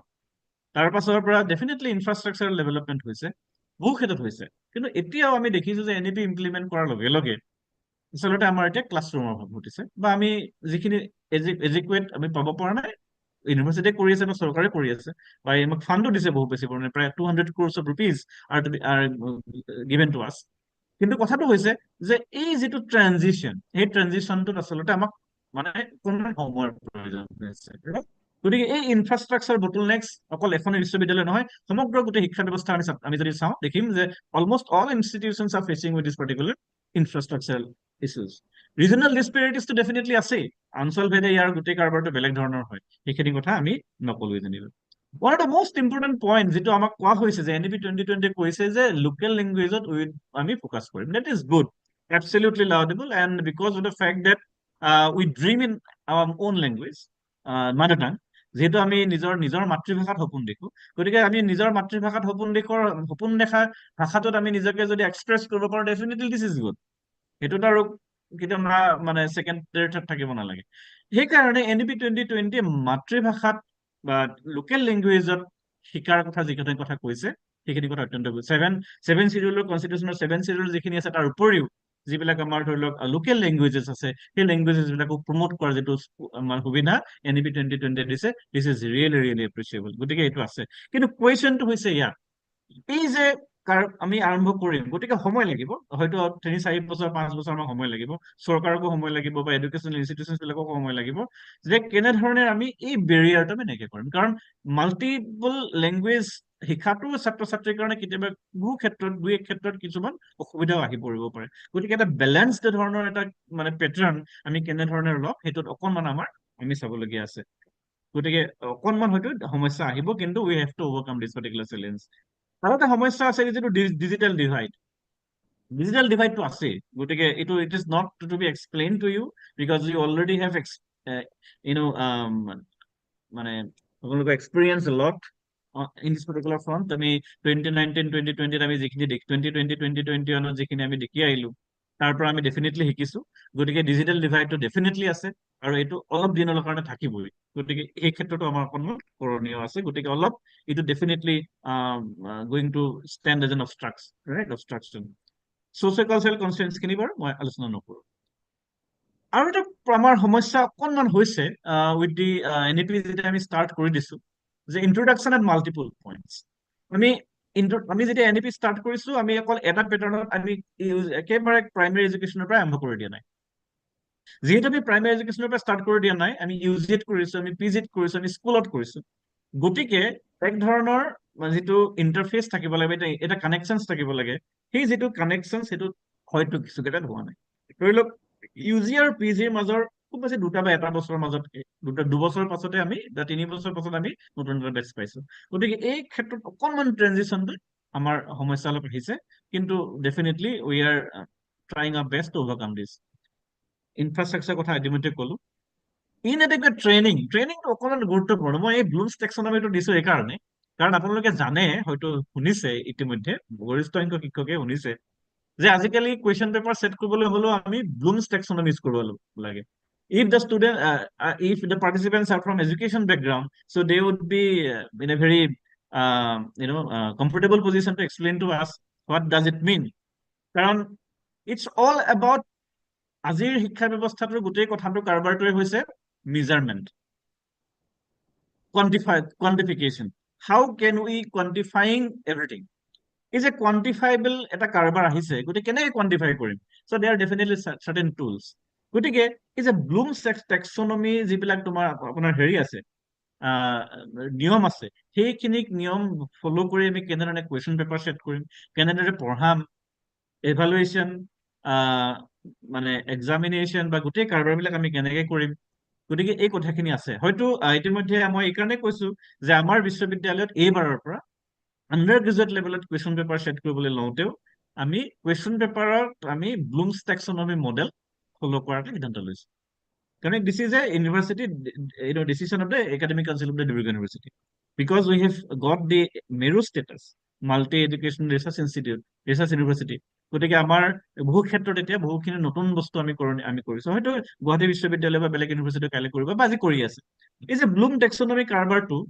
এই কাৰবাৰটো it's a very good sort of thing we learn a lot আমি বহুখিনি শিকিছো এতিয়া আমিও নাজানিছিলো বহু ক্ষেত্ৰত কাৰণ আমি শিকি থাকিলেহে শিকিম গতিকে এই যে আমাৰ ট্ৰেইনিং বহু ক্ষেত্ৰত নাই যেতিয়া আমি ব্লুম টেক্সনমিত আমি কুৱেশ্যন পেপাৰ ছেট কৰিছো আমি চাইছো যে কোনটো লেভেল আণ্ডাৰষ্টেণ্ডিং লেভেল কোনটো হয় কম্প্ৰিহেনশ্যন লেভেল কোনটো হয় তাৰপিছতে এনালাইচিছ লেভেল কোনটো হয় কোনটো কুৱেশ্যনছ আমি কেনেকৈ কাটিম গতিকে এই ট্ৰেইনিংটো আমাৰ শিক্ষকসকলৰ বহু ক্ষেত্ৰত কম মোৰ নিজৰে কম গতিকে সেইকাৰণে মই ভাবিছো যে আমিও এই ক্ষেত্ৰত আমাৰ ট্ৰেইনিঙৰ অকণমান ডেফিনেটলি অভাৱ হৈছে গতিকে এনেধৰণৰ FDP বিলাক এই ক্ষেত্ৰত আমি আচলতে কৰণীয় আছে আৰু এটা আছে এটা ডিফিকাল্ট এটা টেৰিন সেইটো হৈছে মেণ্টৰিং এণ্ড ট্ৰেকিং এমপ্লয়মেণ্ট গতিকে আমি আজি দেখিছো যে NEP-এ বা গোটেই কথাটো কৈছে যে উই হেভ টু এক ধৰণৰ কানেকশ্যনছ ৰাখিব লাগিব ষ্টুডেণ্টছৰ লগত আজিৰ দিন হয় নেক্সট 5 বছৰ বা তেওঁলোকৰ গোটেই এমপ্লয়মেণ্ট মানে ট্ৰেনজিশ্যনলৈকে এই যে কানেকশ্যনছটো ৰখাটো অত্যন্ত গুৰুত্বপূৰ্ণ কথা বহু ক্ষেত্ৰত বিভিন্ন ধৰণৰ ইনষ্টিটিউশ্যনছে এলুমনাই অনুষ্ঠানৰ জৰিয়তে কৰি থাকে কিন্তু এই ট্ৰেকিং কৰাটো অকণমান কিছু ক্ষেত্ৰত বহুত জটিলতাও আহে অৱশ্যে এটা নিশ্চিত কথা যে অনলাইন ব্যৱস্থা থকাৰ ফলত অলপ এইটো ডেফিনেটলি বাঢ়িছে ভাল হৈছে কথাটো কিন্তু তথাপি আমাৰ মাজত অলপ সমস্যা ডেফিনেটলি আছে আৰু এটা সমস্যা হৈছে this is very important and that is inadequate text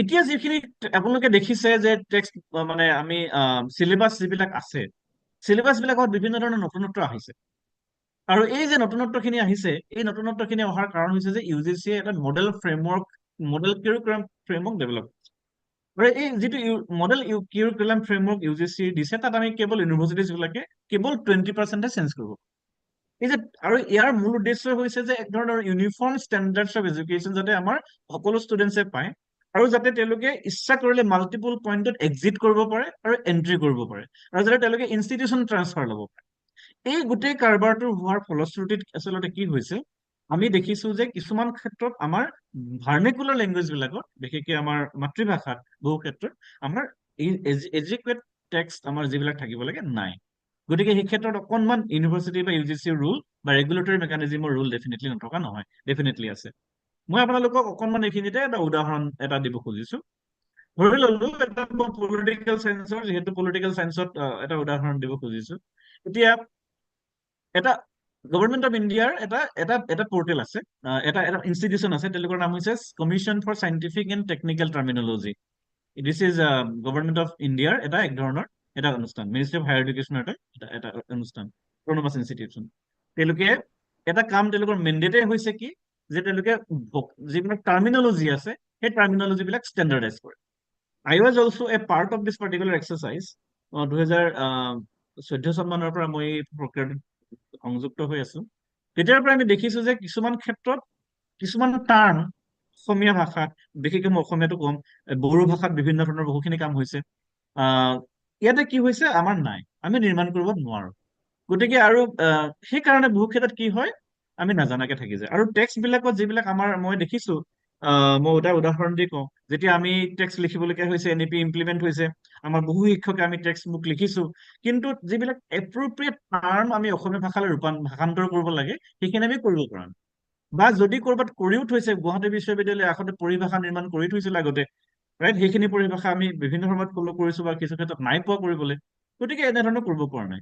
UGC-য়ে বা আমাৰ মিনিষ্ট্ৰী অফ হায়াৰ এডুকেশ্যনে এনেধৰণৰ এটা প্ৰক্ৰিয়া আৰম্ভ কৰিছিলে, আৰু এই প্ৰক্ৰিয়াটো আৰম্ভ কৰাৰ তেওঁলোকৰ আচলতে ভূমিকা আছিল, আৰু এইটো কৰি আহিছে। ইয়াতে মই এইকাৰণে আপোনালোকক এইখিনি দিছো, because this is a very continuous kind of a thing. আমি যদি কিছুমান সময়ত আমি দেখিছো যে ধৰি লওক এইখনত বেলেঞ্চ অফ পাৱাৰ, মই যদি চাৰ্চ কৰো, আপোনালোকে চাৰ্চ কৰিব পাৰে shapd.cst.gov.in। এইটো হৈছে গভৰ্ণমেণ্ট অফ ইণ্ডিয়াৰ এটা পৰ্টেল। ইয়াতে যিকোনো ধৰণৰ শব্দ ইয়াত নিৰ্মাণ কৰি থোৱা হৈছে ভাৰতীয় ভাষাত, অকল অসমীয়া ভাষাতে নহয়, বিভিন্ন ভাষাত। সেইখিনি তেওঁলোকে এটা ৰিপজিটৰী নিৰ্মাণ কৰিছে। আৰু ইয়াত আটাইতকৈ গুৰুত্বপূৰ্ণ কথা, এইখন শ্লাইডে যদি চাই দেখিব যে ইয়াত যদি আপুনি ভাষাটো ভাবে যে এইটো ভুল হৈছে, যে অসমীয়া ভাষাত বেলেঞ্চ অফ পাৱাৰ মানে ক্ষমতাৰ ভাৰসাম্য বুলি নকয়, and there is a new term or a different term that exists.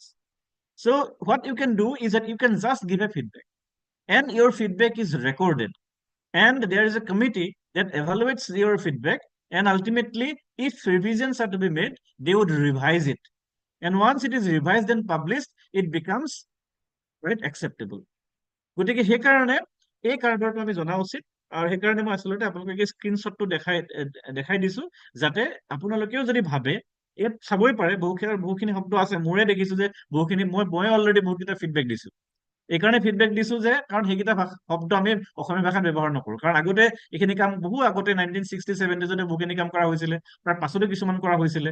গতিকে অকণমান সময়ৰ কাৰণেও হয়তো আমাৰ কিছুমান শব্দৰ অভাৱো আছিলে চাগে, ডেফিনেটলি খৰতকীয়াকেও কৰা হৈছিলে, কাৰণ কিছুমান অসুবিধা আছে।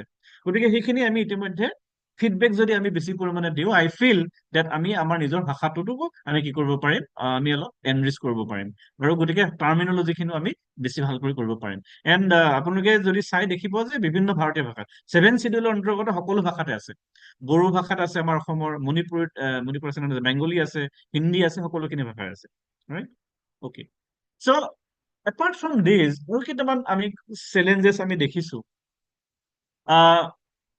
এইটো অকণমান ওপৰৰ লেভেলৰ, যে financial constraints on state funding. So' state governments, you all know, এডুকেশ্যনটো আমি জানো যে কেনেধৰণে এটা কনকাৰেণ্ট লিষ্টৰ বিষয়বস্তু হ'ল। গতিকে ষ্টেটেও ৰুল কৰিব পাৰে, চেন্ট্ৰেল গভৰ্ণমেণ্টেও কৰিব পাৰে। ষ্টেটৰ যিটো ফাণ্ডিং, এইটো সকলো ষ্টেট অনুযায়ী একেই নহয়। বা আমাৰ এতিয়া আমি দেখিছো যে কিছুমান ষ্টেটে নেশ্যনেল এডুকেশ্যন পলিচি ফ'ল' কৰাই নাই, কাৰণ this is ultimately state subject. ষ্টেটে এইটো একচেপ্ট কৰিব পাৰে, নকৰিব পাৰে, they can have their one.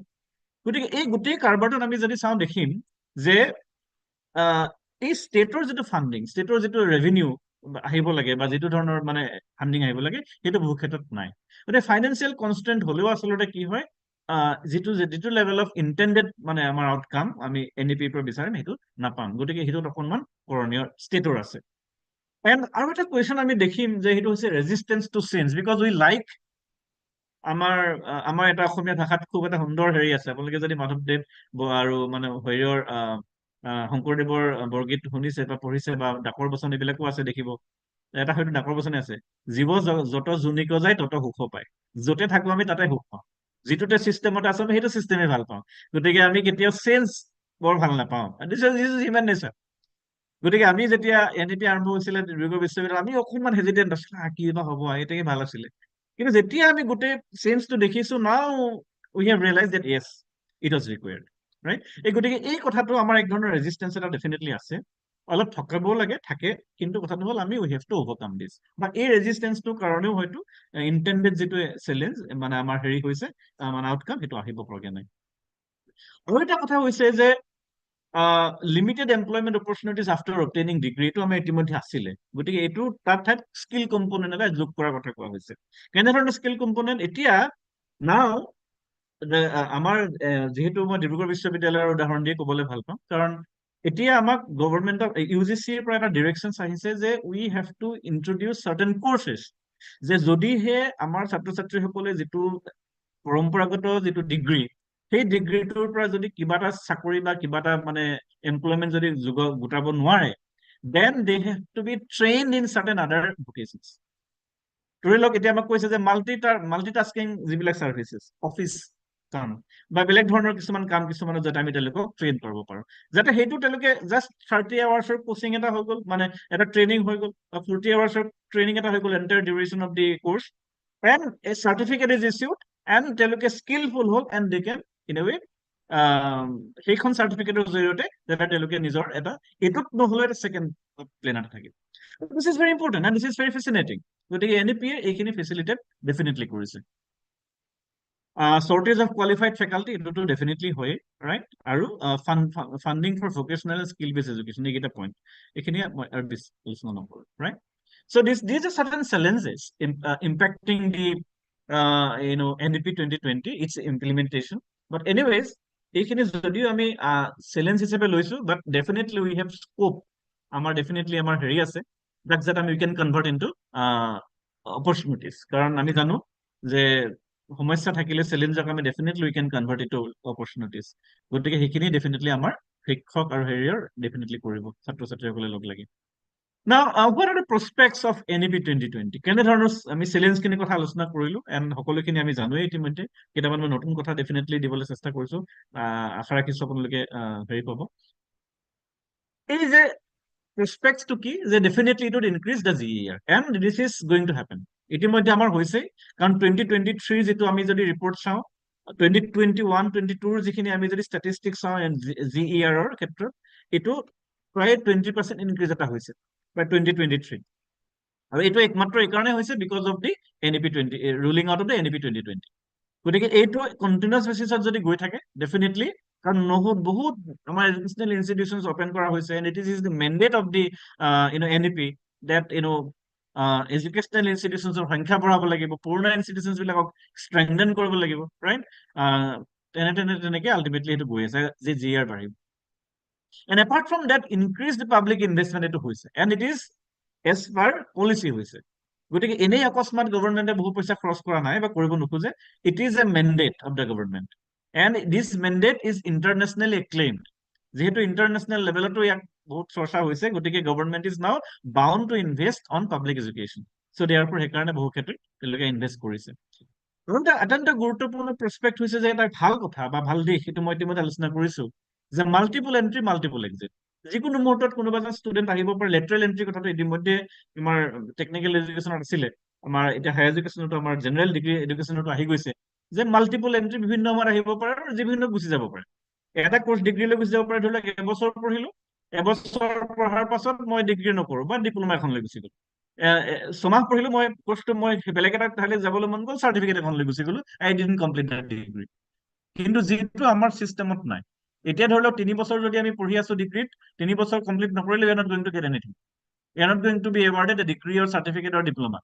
কিন্তু যদিহে মই ছমাহ পঢ়িছো বা এবছৰ পঢ়িছো মই সেকেন্ড এণ্ড থাৰ্ড পঢ়া নাই তেতিয়াহ'লে now as per rule as per law মই এখন ডিগ্ৰী বা মানে ডিপ্ল'মা এটা চাৰ্টিফিকেট এখন তেখেতক দি দিব পাৰিম এণ্ড সেইখন তেওঁলোক আল্টিমেটলি পাই কিবা এটা কৰিব পাৰিব এনেধৰণৰ কথাখিনি আছে একাডেমিক বেংক অফ ক্ৰেডিটৰ কথা কোৱা হৈছে and this is very important কাৰণ আজিকালি it's all about online repository গোটেই আমাৰ ইউনিভাৰ্চিটি কলেজ সকলোবিলাকৰ আপোনালোকে গম পায় ইতিমধ্যে যে ষ্টুডেণ্টছ বিলাকৰ ID খোলোৱা হৈছে তেওঁলোকৰ গোটেই ডিটেইলছ বিলাক ষ্টাৰ্টিং ফ্ৰম ক্লাছ 1 আপোনাৰ যদি দেখে যে NEP-ৰ মতে এপাৰ ID APPAR ID খোলা হৈছে বাচ্চাবিলাকৰ তেওঁলোককো গোটেই চিষ্টেমটো অনলাইনত ডিপজিট কৰি ৰখা হৈছে এণ্ড ইট ইজ যাতে ট্ৰান্সফাৰ কৰাৰ ক্ষেত্ৰত সুবিধা হয় একাডেমিক বেংক অফ ক্ৰেডিটৰ যিটো কথা এইটো আউটকাম বেছড এপ্ৰ'চৰ এটা তোমাৰ আপোনাৰ হেৰি সেইখিনি কথা মই আলোচনা নকৰোঁ ডিটেইল তাত আছে ৰাইট So, ইতিমধ্যে আলোচনা কৰিছো লোকেল লেংগুৱেজৰ কথা,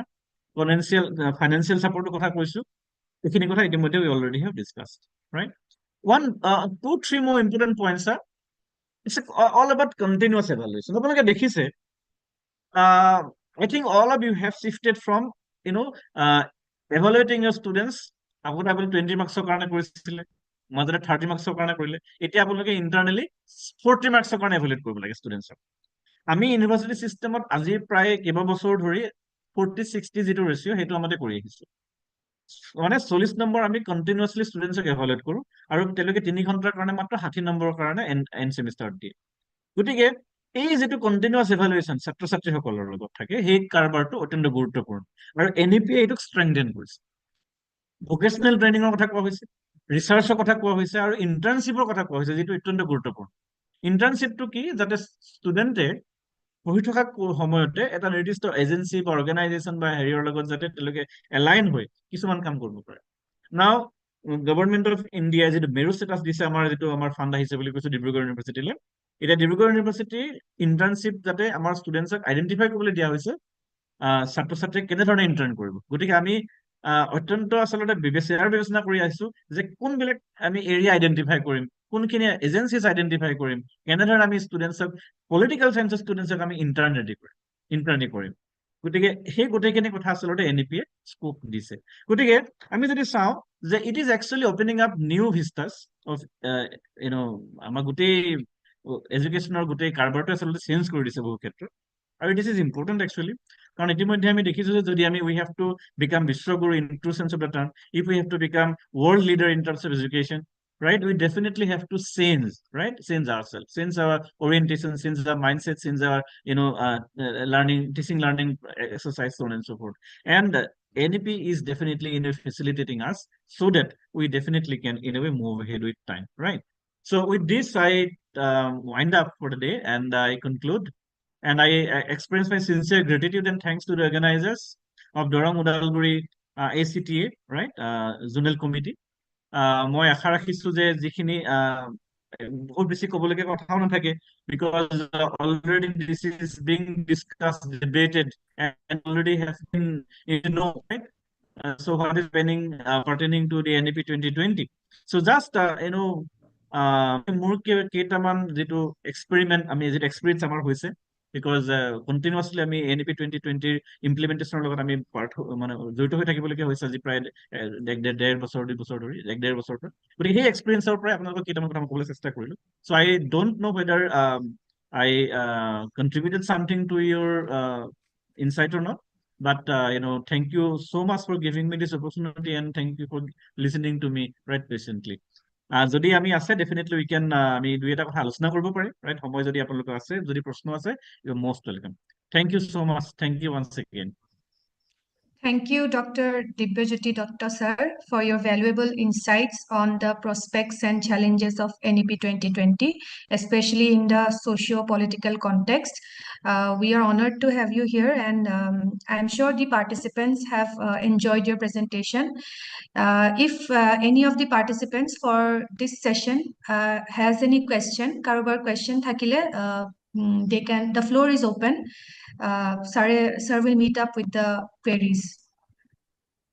We can take 1 or 2 questions.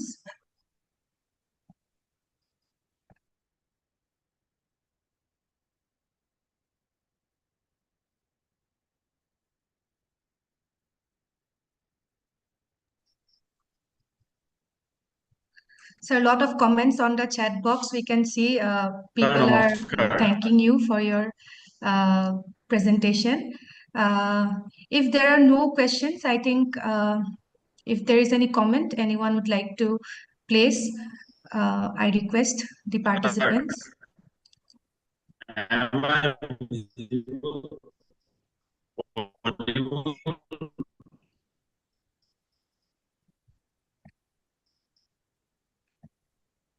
Okay, so thank you, sir, for the session. So now I would like to request Dr. Dibyajyoti. Sorry, yes, sir. Yes. Mintu Pathak sir, Oh, hi, sir.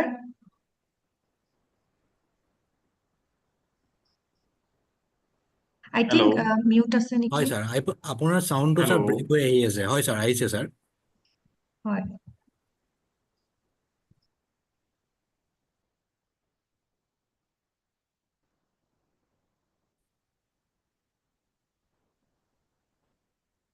I think Mindu Pathak sir network problem হৈ আছে কিবা Mintu Pathak sir, I request you to comment on the session.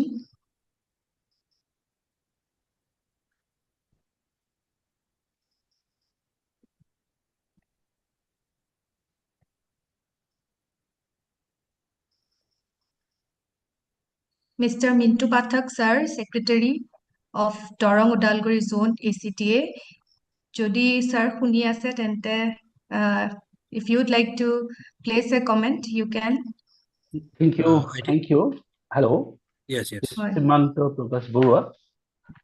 Thank you, Dr. Divyajyoti Datta. Actually, we enjoyed your presentation. It was very lucid one. It was very informative one. Actually, I have no question, but I want to express my views actually regarding this situation. What is going on? It is everything Yes. is good. Everything is good. We have already accepted NAP 2020. Now the students of chemistry or chemistry major can study Yes, a yes. paper in political science. Yes, yes. But it is the entire system has created a gap actually. Of course. There is a gap. It will take few years to meet up Yes. this gap. Actually, I don't know. I don't know how. It's like how can this situation be overcome? Then when? Yeah. Then what will Because happen see, to students, the sufferers? They are suffering. Some yes, students yes, are suffering yes. right now. I want to give you just one example. Then in many colleges of Assam, in a department, in any department, there may be two teachers. Two teachers are there and two part-time teachers. We have 400 students in first semester core. Okay, but we have to third semester core. Now we have to start internship. So Yes, what will you be able to do in this yes, situation? yes, This is it's a very salient for us. We are yes, yes, yes. getting very. It is very difficult for us. We are not understanding actually what to do. We are making them actually sometimes we feel that we are making them guinea pigs. It become very difficult. They are also suffering. They are not understanding what to do. There's a very you have already mentioned that resistance to change, resistance Yes. to change. That is also correct. That but Yeah. I am not going to uh, resist the change. But the thing is that there must be some infrastructure before Correct, something correct, new correct, is to be correct. done. Yes, Before yes. we have to go to something new. No, some new systems. There must be some infrastructure. The first foundation is to be Yes, prepared. Only then the roof, yes, the question of roof will come. Without having a yes, yes. foundation, Yeah, actually this correct. system is going on in this way. Actually, this is No, my excellent. Therefore, I said that it would have it would have been good if we in a way slowed down the pace because of the introduction of the NEP at multiple points and multiple layers. So this particular problem in a way arose. So one thing is quite true that yes, colleges are definitely facing the heat of its implementation. Why? Because of the paucity of resources. Inadequate support system, and apart from that students are also from the from disadvantaged section of society, most of them. yeah. So therefore when we club together, then we ultimately get something so that we cannot proceed, we cannot move ahead. And this is the reality, this is the stark reality of the day actually, right? But yes, in due course of time, as I already noted, in due course of time, we will definitely be overcoming these challenges. But these are real challenges obstructing the implementation of the NAP 2020. This is no doubt about it. This is true. This is true like anything, right? So, but the thing is this: we have to start some Right. point in time. So, if we do not start now, then when will we start? So, therefore, I think the policymakers, the policy analysts have in a way realized that this is time.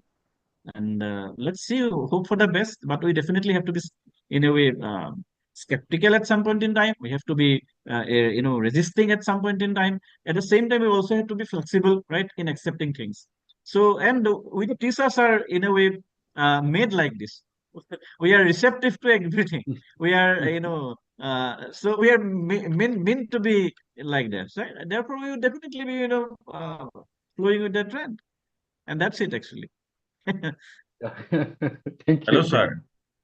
Thank you. Yes, sir. Am I audible? Yeah, you're audible, sir. Sir, namaskar. Namaskar, sir. মোৰ নাম শ্ৰী মিণ্টু পাঠক, associate professor political science, হয়, লগ পাই কথা পাতিছিলো, হয়, sir. Sir আপনার most welcome করছি lately খুবই ভালো লাগে। আমি আনন্দিত এবাৰ 7 দিনলৈকে আহিব পাৰিছো, সেয়া আমাৰ কাৰণে গৌৰৱৰ বিষয়। তাতকে মূল্যৱান এজন মাতটো মিণ্টু ভাঙি ছাৰ, আহিছে, স্যাৰ। আপোনাৰ মাতটো ভাঙি ভাঙি আহিছে আপোনাৰ। হয়, নেটৱৰ্ক হয়। প্ৰব্লেম আছে নেকি আপোনাৰ?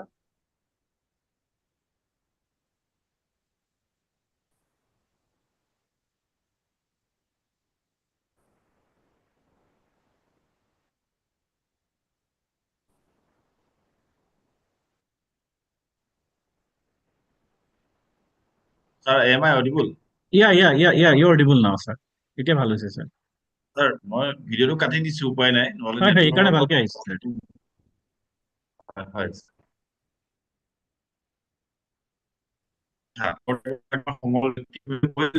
But I have some doubt. আমি আনিব আপ টু 6 সেমিষ্টাৰ। এই হয়। ইণ্টাৰ্ণশ্বিপ বিলাক আচলতে সাবজেক্টৰ লগত ৰিলেটেড হ'ব লাগে নে আদাৰ সাবজেক্ট মেটাৰ হ'লেও কথা নাই? স্যাৰ, কথাটো এনেকুৱা হৈছে, এতিয়া আমাৰ ইউনিভাৰ্চিটিত আমি কথাটো অলপ বেলেগ ধৰণৰ হৈছে। আমি ইণ্টাৰ্ণশ্বিপৰ কথা পাতি আছিলো, ভাবি আছিলো, কিন্তু আমাক এতিয়া ফাইনেন্সিয়েল ছাপোৰ্ট দিলে ইউজিচিয়ে বহুত টকা। গতিকে আমি এতিয়া প্ৰপ'জেল বনাইছো যে আমাৰ ছাত্ৰ ছাত্ৰীখিনিক আমি কেনেকে ইণ্টাৰ্ণশ্বিপ দিম। গতিকে আমি প্ৰপ'জেল ষ্টেজতে আছো। গতিকে আমাক ইউনিভাৰ্চিটিয়ে প্ৰপ'জেল বিচাৰিছে যে আপোনালোকে প্ৰপ'জেল দিয়ক, কিমান টকা খৰচ হ'ব আপোনালোকৰ এই ছাত্ৰ ছাত্ৰীখিনিক আপোনালোকে ইণ্টাৰ্ণ কৰাবলৈ, আৰু তাৰ কাৰণে ছাপোৰ্ট ছিষ্টেমো দি প্ৰভাইড কৰাৰ কথা কৈছে।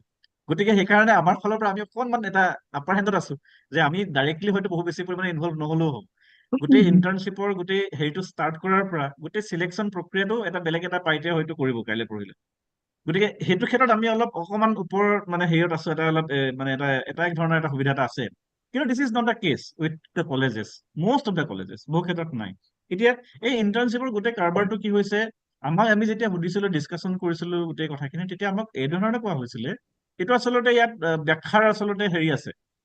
বিভিন্ন সময়ত বিভিন্ন ব্যক্তিয়ে বিভিন্ন ধৰণে ব্যাখ্যা কৰে, বা বিভিন্ন ধৰণৰ মানে ডিচিশ্যন মেকিং বডিয়ে বিভিন্ন ধৰণে ব্যাখ্যা কৰে। এতিয়া পলিটিকেল চায়েন্স বা যদি ইকনমিক্সত যদি আমি ইণ্টাৰ্ণশ্বিপ কৰাৰ কথা কওঁ, আমি এনেধৰণৰ এজেঞ্চিৰ কথা ভাবিম, বা এনেধৰণৰ অৰ্গেনাইজেশ্যনৰ কথা ক'ম, যিবিলাক অৰ্গেনাইজেশ্যনে ইকনমিক এক্টিভিটিজ বা পলিটিকেল যিবিলাক চায়েন্সৰ এইবিলাক ৰাইটছৰ কথা কৈছে, এইবিলাক আমি NGOs বিলাকৰ চাম, চিভিল ছ'চাইটিৰ অৰ্গেনাইজেশ্যন বিলাকৰ লগত চাম। এতিয়া কিন্তু ইণ্টাৰ্ণশ্বিপ কৰাৰ কথাটোত এতিয়া আমাৰ এটা মানে হেৰি আহিছে, কি অলপ অসুবিধা হৈছে, যে MOU কৰাৰ কথা কোৱা হৈছে, যে এটা ফাংচনিং MOU লাগিব সেই অৰ্গেনাইজেশ্যন বিলাকৰ লগত। গতিকে সেইকাৰণে যিহেতু MOU কথা কোৱা কথা হৈছে, সেইকাৰণে আমি এতিয়া অলপ মানে এখোজ আগবাঢ়ি আমি দুখোজ পিছুৱাই গৈছো। গতিকে এখন MOU কৰাৰ লগে লগে এনেইতো এটা কিছুমান MOU কৰা নাযায়, কাৰণ আমাৰ ইউনিভাৰ্চিটি চিষ্টেমত এজন ল অফিচাৰ আছে, he is responsible for looking after all this things. গতিকে গোটেই কাৰবাৰটো এটা দীঘলীয়া প্ৰচেছ। গতিকে আমিও এই মুহূৰ্তলৈকে আমি ডাউটত আছো, আমাৰ ডাৰ্কনেছত আছো, যে ইণ্টাৰ্ণশ্বিপটো লৈ আমি কেনেদৰে আগবাঢ়িম। গতিকে যিহেতু কলেজবিলাকত আগতীয়াকে হৈছে, আপোনালোকৰ গুৱাহাটী ইউনিভাৰ্চিটি বহুত আগতেই কৰিছে, গতিকে আপোনালোকৰ সমস্যাটো এবছৰ আগতে পাব। আমি এতিয়ালৈকে সেই সমস্যাটো এই মুহূৰ্তলৈকে পোৱা নাই, কিন্তু অহা বছৰৰ পৰা আমি সেই মুখামুখি হ'ম। কিন্তু সেইকাৰণে এতিয়া আমি প্ৰচেষ্টা হাতত লৈছো, যাতে যদিহে এনেধৰণৰ এটা এক্সটাৰ্নেল বডি গোটেই দায়িত্বটো ইণ্টাৰ্ণশ্বিপৰ দিয়ে, ফাইনেন্সিয়েল মানে আমি যাতে ইনভলভ হ'বলগীয়া নহয়, তেতিয়াহ'লে আমাৰ কাৰণে এইটো অসুবিধা ডেফিনেটলি নহ'ব, আমাৰ কাৰণে সুবিধাজনকেই হ'ব।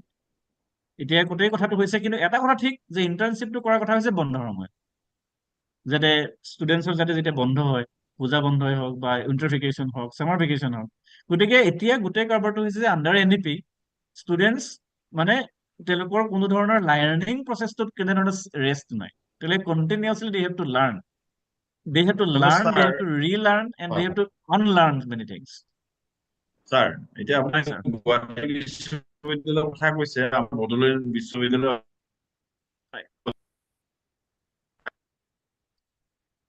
আণ্ডাৰহে আছো গতিকে Sir, ভালকৈ শুনা নাই মই। আৰু তেওঁলোকৰ ডেৰ বছৰহে সময় আছে হয় শুনিছে ছাৰ শুনিছো এতিয়া ছাৰ হয় গতিকে semester ৰাখি দিওঁ definitely they will have to complete within 8 weeks হয় ছাৰ হয় 8 উইকৰ এটা তেওঁলোকে ইণ্টাৰ্ণশ্বিপ কৰিব লাগিব যিহেতু তেওঁলোকে ফাৰ্ষ্ট চেমত নকৰিলে ছেকেণ্ড চেমত নকৰিলে থাৰ্ড চেমত নকৰিলে মেবি আই হয় থিংক ফৰ্থ চেমতো তেওঁলোকে কৰিবলৈ নাপাব যিটো হয় আমাৰ ছাৰ এতিয়াও হয় ফাইনেলাইজ হোৱা হয় ছাৰ হয় আপোনালোকৰ নিচিনা আপোনাৰ ক্ষেত্ৰত এতিয়া আপুনি যিখিনি কথা ক'লে মই বুজি পাইছো এতিয়া আমাৰ কাৰণে এটা ডাঙৰ সমস্যা হৈ গৈছে এতিয়া বিশেষকে আমাৰ সমস্যা হৈছে ডাঙৰ ছাৰ হয় 3,500 ছাত্ৰ ছাত্ৰী আমাৰ আছে তাৰে 2,000 হয় NEP আছে সঁচা এই 2,000 ছাত্ৰ ছাত্ৰী ঘপকৈ আমি যিকোনো জাগাত NGO এটাত নিব নোৱাৰো ছাৰ নোৱাৰে ছাৰ ডেফিনেটলি নোৱাৰে আপোনাৰ পচিবল নহয় পৰামৰ্শটো হয় ছাৰ পৰামৰ্শটো এই ক্ষেত্ৰত বিচাৰিছো আৰু হয় ছাৰ এইটো ক্ষেত্ৰত অকণমান ক'বলৈ অসুবিধা কিন্তু মই যিমান দূৰ জানো যে ইউনিভাৰ্চিটিয়ে আপোনালোকৰ হয়তো কিছুমান গাইডলাইন আনিব গুৱাহাটী ইউনিভাৰ্চিটিয়ে গতিকে এটা নিৰ্দিষ্ট গাইডলাইন কিছুমান আপোনালোকে আনিব লাগিব বা আপোনালোকেও পৰামৰ্শ দিব লাগিব গতিকে মোৰ ফালৰ পৰা আচলতে কিবা এটা কৈ দিবলৈ এই ক্ষেত্ৰত অসুবিধা অকণমান হয় ছাৰ কাৰণ মই সেইটো ৰিয়েলিটিটো আপোনালোকৰ ৰিয়েলিটিটো মই হয়তো ৰিয়েলাইজ কৰিব এই মুহূৰ্তত নোৱাৰিম কাৰণ যিটো চিটুৱেশ্যনত মই আছো সেইকাৰণে মই আশা ৰাখিছো যে এই ক্ষেত্ৰত আপোনালোকে অকণমান আলোচনা কৰক আলোচনা কৰি এটা সিদ্ধান্তলৈ উপনীত হোৱাটোহে আচলতে মই ভাবো যে অকণমান বেছি হেৰি হ'ব হৈছে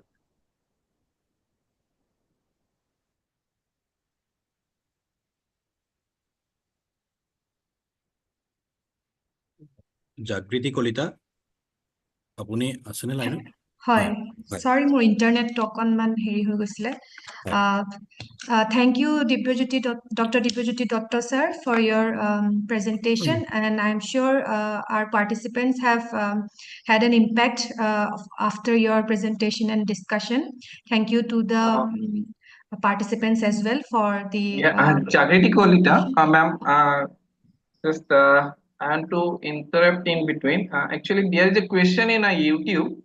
So can I take the question? Yes, Actually, yes, of yeah, course. sorry to interrupt you. But yeah, we can keep it short. Yeah, it's a very short question. Actually, sir has already elaborated on the thing. The question is, how do we cope up with the challenges? I think ছাৰে আমাক বহুতখিনি চেলেঞ্জৰ কথা কৈছে তো এইটো সুধিছে কাঞ্চন চৌধুৰী ছাৰে তো তেখেতে জানিব বিচাৰিছে হাউ do we cope up with the challenges so' sir এইটোত আপোনাৰ কেনেকুৱা ধৰণৰ মতামত থাকিব শ্বৰ্ট এণ্ড প্ৰিচাইজ ৱেতে মই কওঁ হয়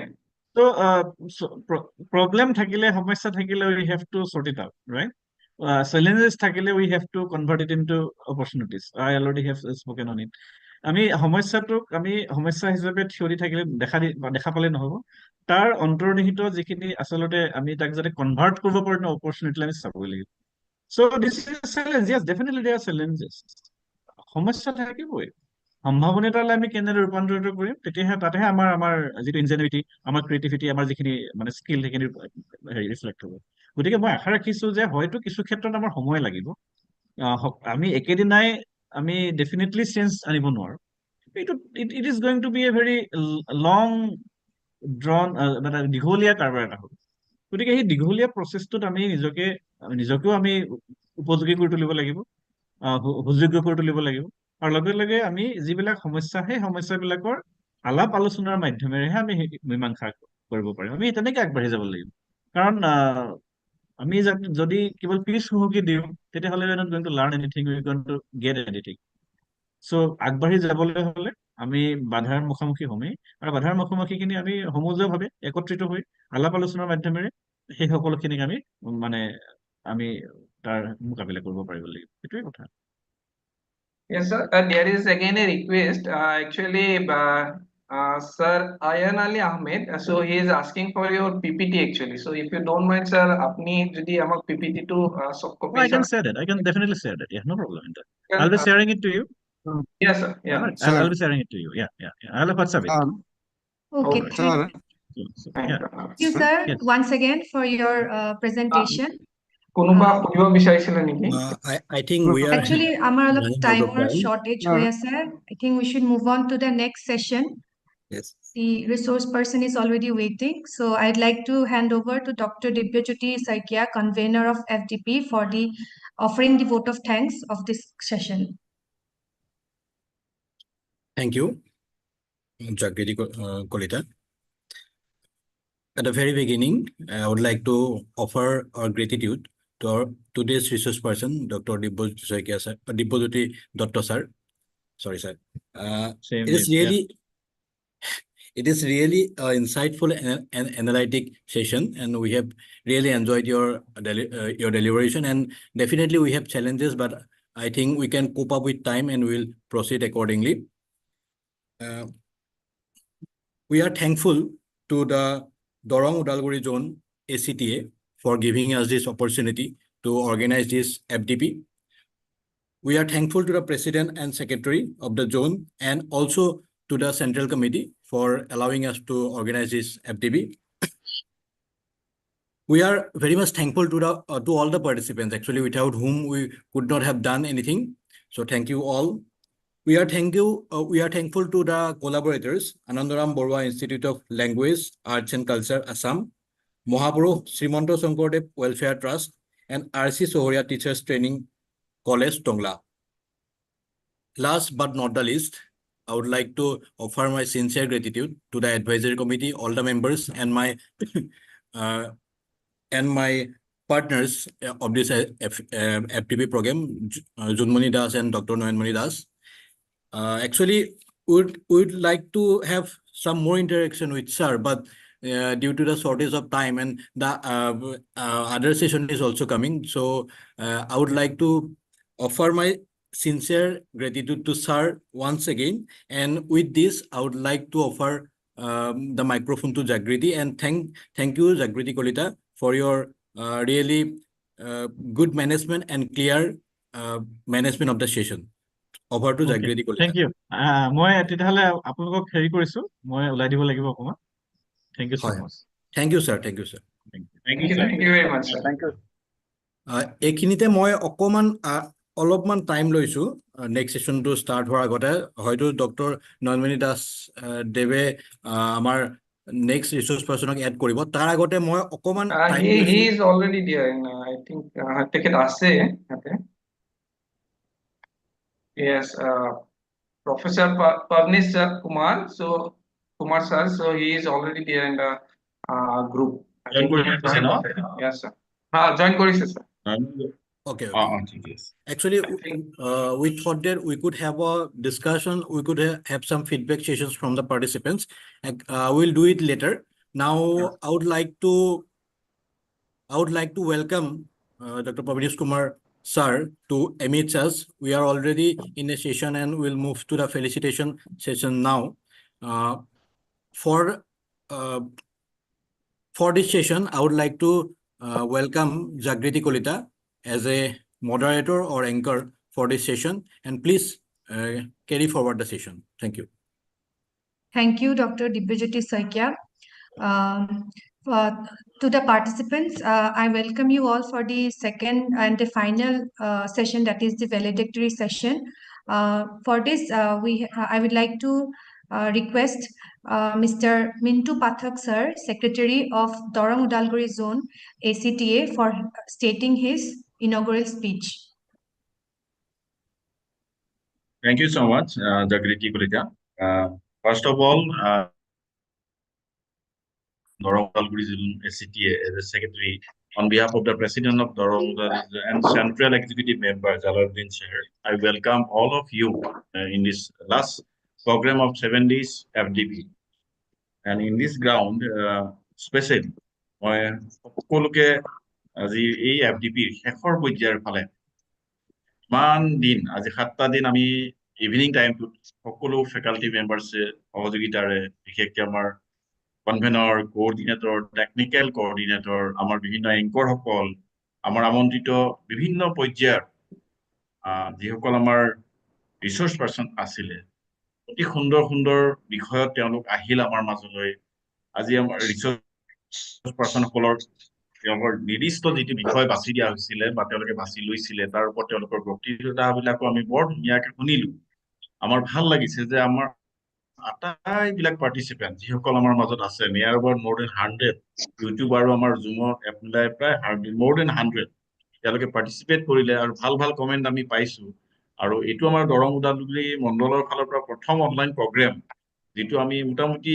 40% বাকী আছে গতিকে এই গোটেই আজি এটা দীঘলীয়া যদিও কাৰ্যসূচী সকলোৱে দেখিছে তো আচলতে দীঘলীয়া বুলি ভাবিব নালাগে বা ভাবাৰ কোনো মই ভাবো কোনো থলো নাই কাৰণ ইমান কষ্টৰ বিনিময়ত আজি আমি আহি একদম শেষৰ পৰ্যায়ত আছো আৰু মই ভাবো আৰু প্ৰথম পৰ্যায়ত আমি জেএনইউৰ প্ৰফেচৰ ডক্টৰ শান্তেশ কুমাৰ সিং তেখেতক আমি কিনোট স্পিকাৰ হিচাপে মাতিছিলো তাৰ পিছৰ পৰাই যে আমি বিদ্যালয় বিভিন্ন আমাৰ অধ্যাপক অধ্যাপিকা মণ্ডলীসকলক আমন্ত্ৰণ জনাইছো বহুতে আমাক বহুত ভাল ভাল কথা শিকাই থৈ গৈছে আমি বহুত জানিব পাৰিছো ইন্টাৰেকশ্যন কৰিছো আমাৰ মনত থকা খুদনিবিলাক আমি আঁতৰাবলৈ চেষ্টা কৰিছো হয়তো ক'ৰবাত দুই এটা খুঁটনি আমাৰ থাকি যাবও পাৰে ভৱিষ্যতে আমি আকৌ এনেকুৱা ধৰণৰ প্ৰগ্ৰেমত লগ পাম বুলি আশা ৰাখিছো আৰু আজিৰ শেষৰ দিনটো মোৰ শ্ৰদ্ধাৰ all of my most humble and respected person doctor Pavnesh Kumar sir তেওঁ আগতে Mahatma Gandhi university central university Bihar মতিহাৰৰ তেওঁ প্ৰফেচৰ আছিল এতিয়া তেওঁ ইগনোৰ নিউ দিল্লীৰ প্ৰফেচৰ গতিকে আমি ভাবো যে আমি গোটেই ভাৰতখনকে আচলতে সামৰি লৈছো FDP যিমান পাৰো আমি চেষ্টা কৰিছো প্ৰথম প্ৰচেষ্টা যদিও আমাৰ কোঅৰ্ডিনেটৰ কনভেনৰ টেকনিকেল কোঅৰ্ডিনেটৰ আমাৰ প্ৰেচিডেণ্ট বা মই নিজে আৰু আমাৰ চেন্ট্ৰেল এক্সিকিউটিভ মেম্বাৰ পাৰ্টিচিপেণ্ট সকলে প্ৰত্যেকে কিন্তু চেষ্টা কৰিছে কোনোবাই পাৰ্টিচিপেট কৰিছে যদিও তেওঁ কিন্তু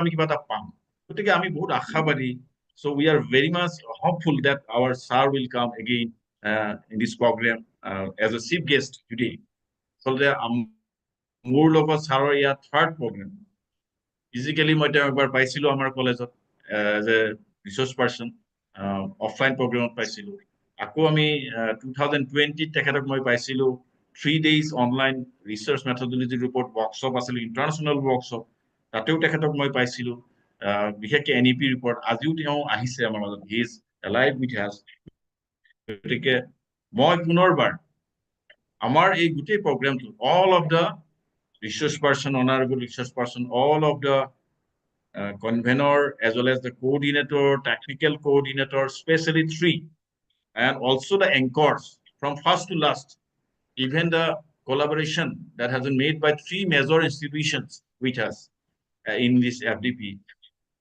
many thankful to all that particularly institutions and the members and also the participants with a long patience they joined with us even in Zoom and even in YouTube so many welcome to all and again and I from my heart thankful to all of you that you made it success a grand success and we hopeful that we will deliver all these things whatever we learn from this FDP we have to share all these things among the students so that our students can be benefited from this knowledge that we earn from this FDP thank you everyone and most welcome our chief guest and also now alive our central executive member Jalaluddin sir you are also welcome from Dorong Udalguri Mandal thank you so much.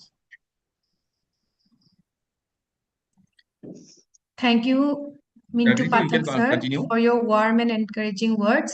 Now I would like to request Mr. Jalaluddin Ahmed, Associate Professor of Department of History of Kharupetya College, as well as EC member of Dorong Udalguri Zone, Assam College Teachers Association, to address his welcome speech from Assam College Teachers Association.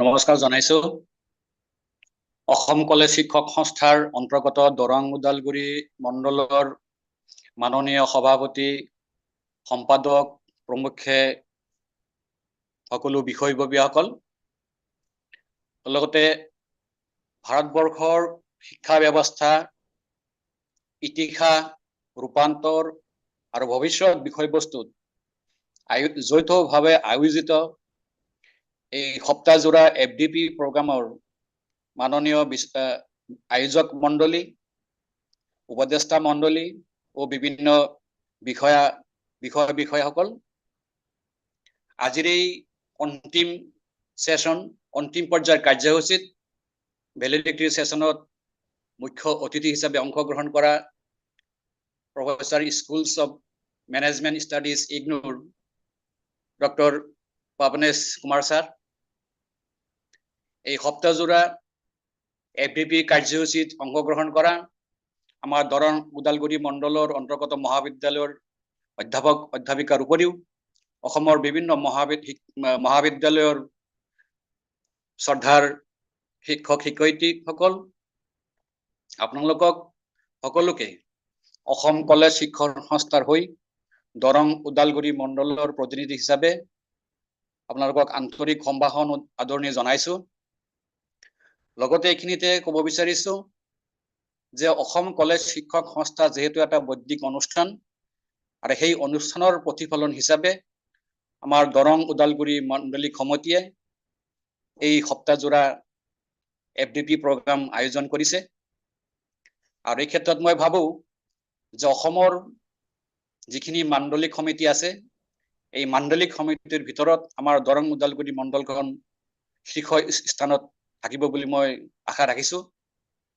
আৰু এই ক্ষেত্ৰত মই ভাবো যে এই FDP আয়োজন কৰাৰ ক্ষেত্ৰত বিশেষকৈ দৰং ওদালগুৰি মণ্ডলৰ মাননীয় সভাপতি প্ৰফেসৰ ডিম্বেশ্বৰ বৰুৱা ছাৰ, এই মাণ্ডলিক সমিতিৰ সম্পাদক মিণ্টু পাঠক ছাৰ, আৰু লগতে আমাৰ কনভেনৰ ডক্টৰ দিব্যজ্যোতি শইকীয়াদেৱ, আমাৰ কোঅৰ্ডিনেটৰ জোনমণি দাসদেৱ আৰু technical convener coordinator Nayanmoni দাসদেৱ।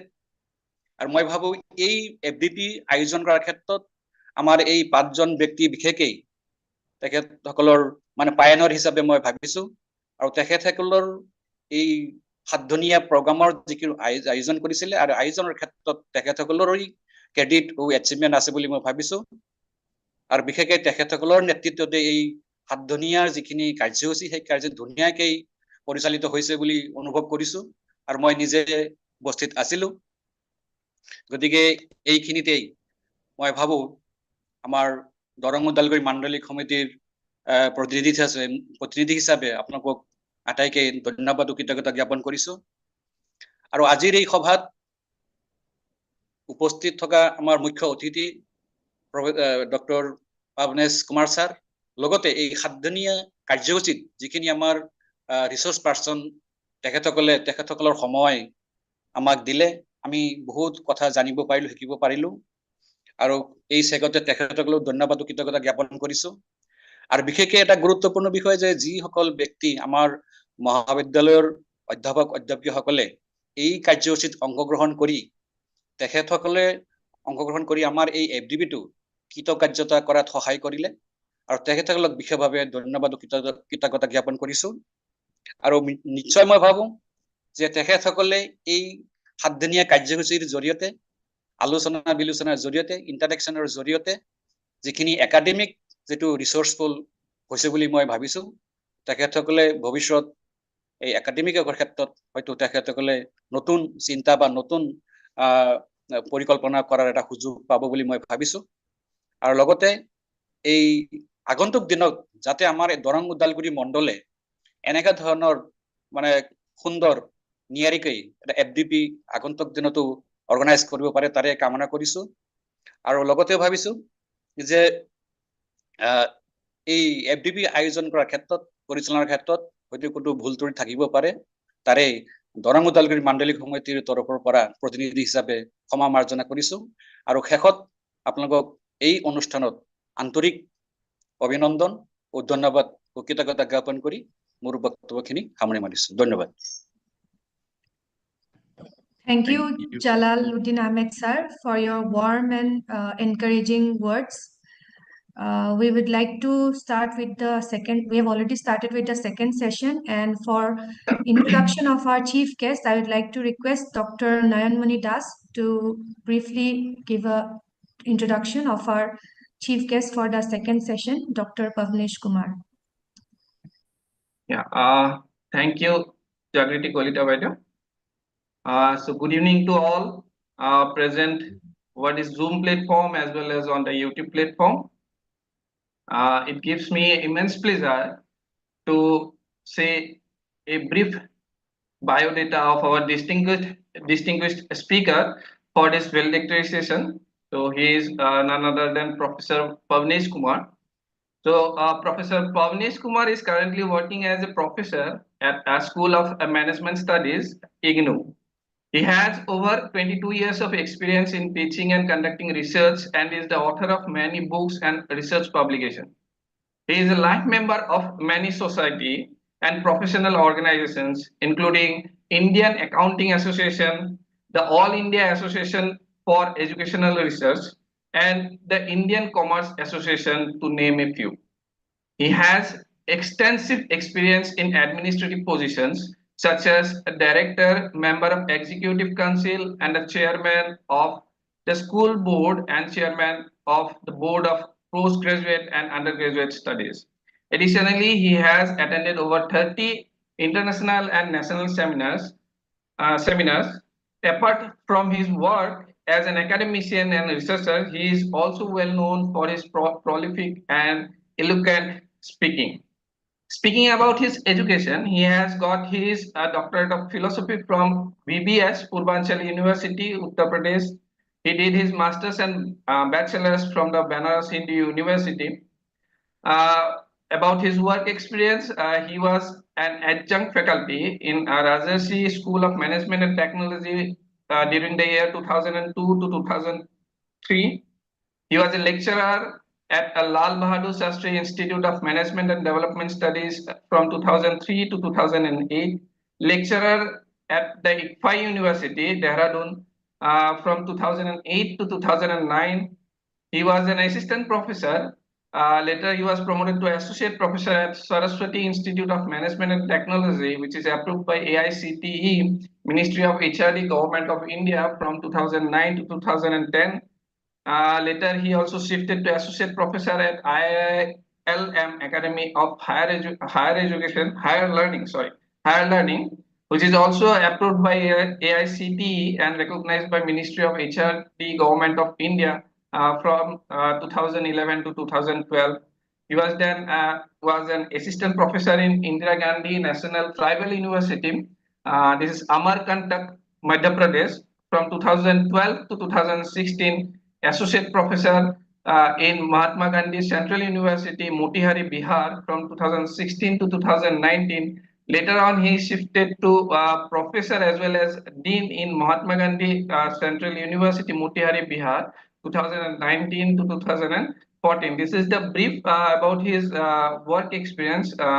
Again, coming from this intellectual tip, so he had already continuing a major research project sponsored by ICSSR in the year 2023. He has also written 6 books, several book chapters, and also he has 22 research papers.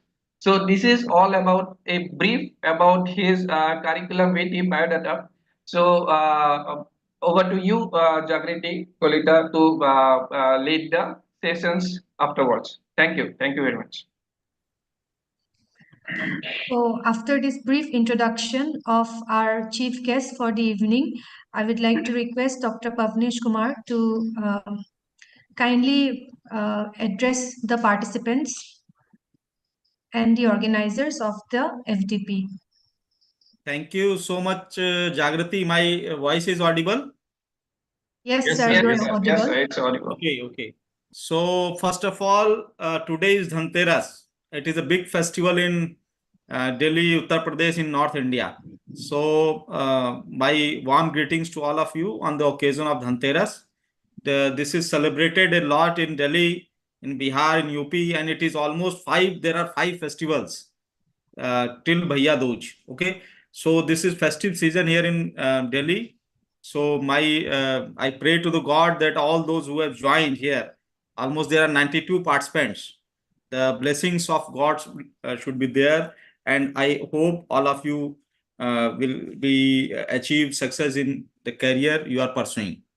So first of all, let me congratulate the 2 main persons behind the faculty development program. The president, the Dimbeshwar Baruaji, who is the president of the Darang Udalgiri Zonal Committee, and my bosom friend, because I have visited Assam, I have seen Assam, I have mingled with the people in Udalgiri due to the person here who is secretary, Mintu Pathak. I have visited his home also, and he has given a lot of, you can say hospitality there. So it was a great memory for me. It was a very great memory for me.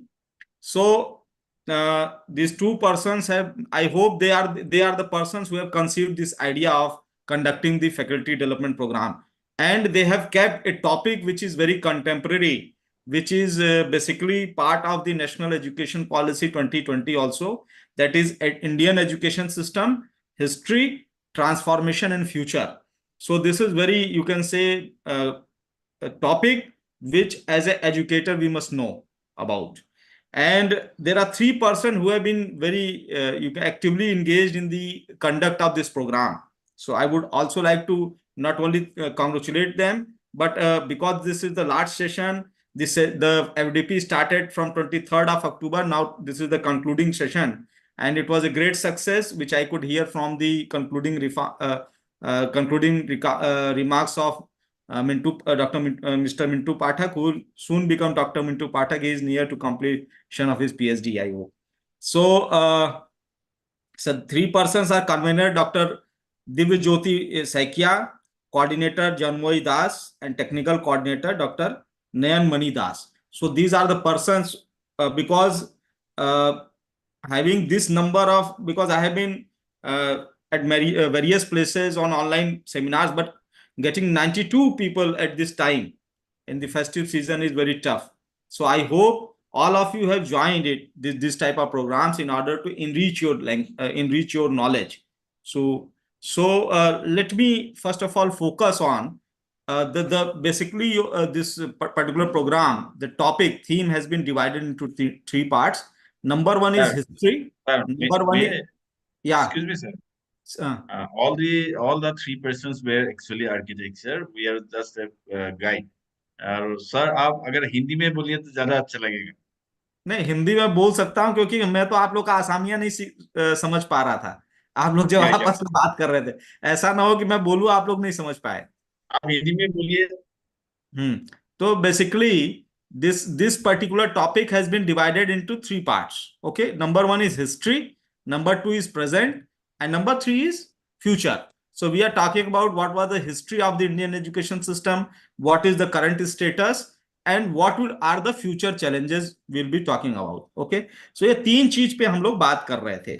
So अगर हम historical evolution की बात करते हैं, when we talk about the historical evolution, so in history there are 3 periods: ancient period, medieval period, and modern. So history has been divided into 3 parts.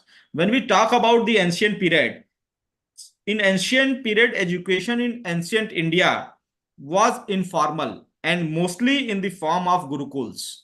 Okay, and which we have seen in the serial Ramayana also, how the Ram, because the Pauli is coming, how Ram took his education. He went with his guru, and the guru, he stayed in the Gurukul. There was a Kul Guru, and they have been trained there. And most these were all informal system. And you will be surprised to know, friends, the first education minister of India, who is also known as Shiksha Mantri. Earlier, the Ministry of HRD was known as Ministry of Education. Now it has been renamed as Ministry of Education. The first education minister of India, who was that? Dr. Abul Kalam Azad. Do you know he was the product of the informal system? He didn't took education in any university and all that. just go and just search about him, what was his qualification. So he took his all education in the informal system. Okay. Basically, in the Gurukuls, students learned under the guidance of a guru. The focus was on subjects like philosophy, art, science, mathematics, and medicine. And we know recently, in just 2 months back, in the medieval period, we have a very great seat of learning in Bihar, which was known as Nalanda. Near Nalanda, there is a place known as Bhagalpur. There was a great university known as Vikramshila. The government of India is going to establish a new university, which will be known as Vikramshila University. It will be a central university. So and Takshila, Takshila was in Afghanistan. It was not in India. Even the Xuanzang, if you remember the name of Xuanzang, who is remembered as a great, you can say, academician leader in China. He was the student of the Nalanda, and he also served as a professor in Nalanda University. And after that, the history that Bakhtiyar Khilji was the responsible for setting fire in the library, which was a very great library. So in India, we have already in history, we have great seeds of learning. We have the Huen Shuang coming from China. He took his education in India. So it was a great golden past. In medieval period, during the medieval era, when Islamic education system emerged alongside traditional Hindu systems, institutions like madrasas and libraries, they gained prominence. They have the Islamic education system. They have also a great impact on the Indian education system, because the madrasas are also part of informal education system in India. And when we talk about the colonial period, when the British, when they came into India, they and Macaulay, they started a new type of education. In the colonial, they bought a new model of education with focus on English language. Okay. Western science and literature, the focus was to create clerks and administrators for colonial services. Friends, because I have just joined 4 months back in IGNOU, I would like to share one very great information to all of you. Now IGNOU is going to convert all its study learning material, which is also known as books. Those who have pursued their degree from IGNOU, they might it is known as SLMs. They will be converted into all languages. Now we have been able to convert it into Hindi. Already the MBA program is almost near to completion. Those books will be available in Hindi. Odia, we have converted the 50% of the study materials in Odia. Now they will be converted into Assamese also. If you want to pursue MBA program in English, in Assamese, in Odia, in Bengali, you can pursue in your own mother tongue. This project is already funded by AICTE, and we have completed the translation of English into Hindi. So the purpose is to increase the enrollment ratio, to give education to all in their own mother language. Mother language में देने का हम लोग काम कर रहे हैं. अब colonial बाद अगर हम post independence period की बात करते हैं, that is after 1957. So we have basically focused on the universalizing the primary education and creating the foundation for technical education and promoting literacy across social strata.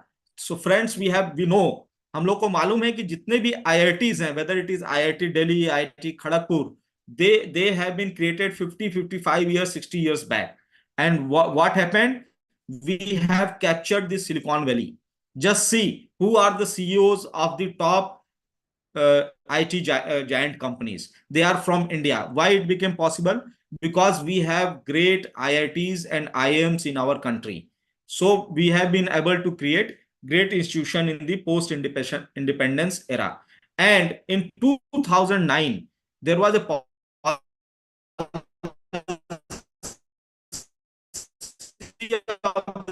so in Bihar, we are fortunate. When I was working in Bihar, we have been fortunate enough that we have two central universities, one in Motihari, where I served for almost 8 years, and one was in Gaya.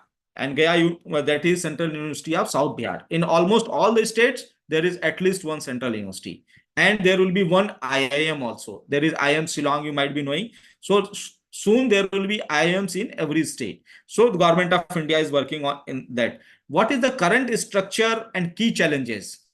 Number one, we know that the gross enrollment ratio in India at present is 28.5%. As per the national education policy, we want to increase our gross enrollment ratio to 50% till 2035. Okay. So one great challenge is that almost the government of India is coming with one new concept that is known as digital university. Earlier, IGNU has been given responsibility to be the mentor of the first digital university in India. But now I hope that digital till date, it has not been decided. Maybe IIT Madras will mentor that first digital university, and they need only 5 acres of land. So first thing, that there will be digital universities. There is already open universities in almost all the states. So in order to increase the gross enrollment ratio. But there is a challenge. What is that challenge? Friends, because almost all of you are professors here, you are teachers. Like in case of IGNU, we enroll 40,000 MBA students every year. And our student base is 35 lakhs. 35 lakhs is the strength of IGNU. What has happened? The enrollment ratio has increased, but the quality has come down. There is low quality. There are a lot of shops in almost all the states where they prepare the project reports, they prepare the assignments. So this is the big challenge. And because of the AI, artificial intelligence, ChatGPT, the students are using those for creating their assignments, and they are submitting it. So this is also a great challenge, because we have been able to increase the higher enrollment ratio, but the quality of the you can say that the quality of education is coming down. Number two, there is lot of skill gap. Okay, almost students who have pursued bachelor's degree, even PhDs, they are not able to even write one right application. Okay, so the degree is increasing, but there is lot of skill gap. If you talk any BTech students, अगर आपके घर में कोई BTech कर रहा है, उसको बोल दो भाई मेरा क्या कहते हैं, थोड़ा सा खराबी है, उसको सही कर दो घर में, बल्ब लगा दो उसको, वो कर नहीं पाएगा. क्यों नहीं कर पाएगा उसको?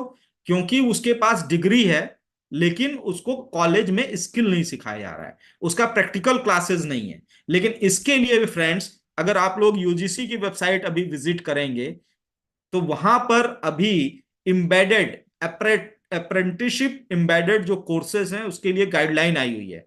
And it is open to all of you to give suggestions.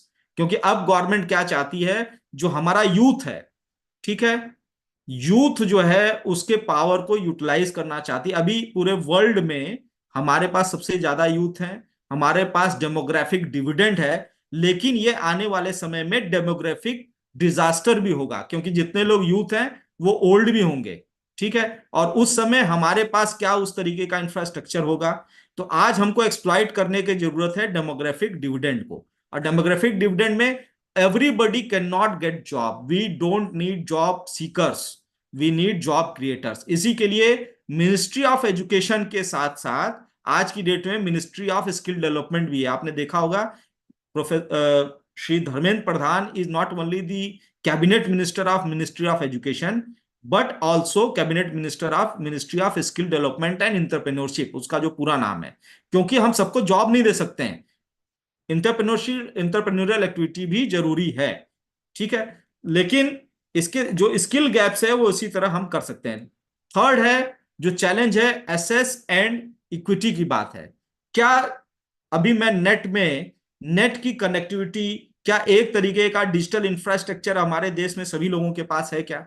सबके पास एक जैसे फोन है क्या, एक जैसे कनेक्शंस हैं? हम डिजिटल यूनिवर्सिटी की बात कर रहे हैं, हम ओपन यूनिवर्सिटी की बात कर रहे हैं, लेकिन क्या हमारा जो इंफ्रास्ट्रक्चर है वो सपोर्ट करने के लिए तैयार है क्या? तो जो करंट चैलेंज वो इस पर भी है, जिसपे अभी बहुत काम करने की जरूरत है। अभी तक जो है फोकस ऑन एग्जामिनेशंस है, क्योंकि हम लोग एजुकेशन सिस्टम में, अभी आपको मालूम है फ्रेंड्स, जो मेरे एज ग्रुप के लोग होंगे जिन्होंने अपना ग्रेजुएशन किया होगा, हम लोग yearly system K by product हैं, ईयरली सिस्टम के, जिसमें हमको खेलने का कुछ, खेलने के लिए समय होता था, बात करने के लिए समय होता था। इसके बाद आया semester system, and if you analyse the new management institute जो है आज की डेट में, वहां पे ट्राइमेस्टर आ गया है। ट्राइमेस्टर मतलब क्या है? साल में 3 बार एग्जाम हो रहा है, 4 बार एग्जाम हो रहा है, ठीक है। सेमेस्टर से भी रेग्रेस हो गया। क्या हो गया कि बच्चा जो है अभी शुरू नहीं किया पढ़ाई और उसको एग्जाम देने की चिंता हो जाती है। तो आज की डेट में जो एग्जाम ओरिएंटेड जो हमारा इवैल्यूएशन सिस्टम है, वो भी ज्यादातर फोकस एग्जामिनेशन पे है। इसीलिए बोला जा रहा है कि आउटकम बेस्ड लर्निंग होनी चाहिए। ऐसा ना हो खाली वो एग्जाम दो, एग्जाम दे, उसका आउटकम क्या आया, वो क्या सीखा उसने, ये भी पार्ट होना चाहिए।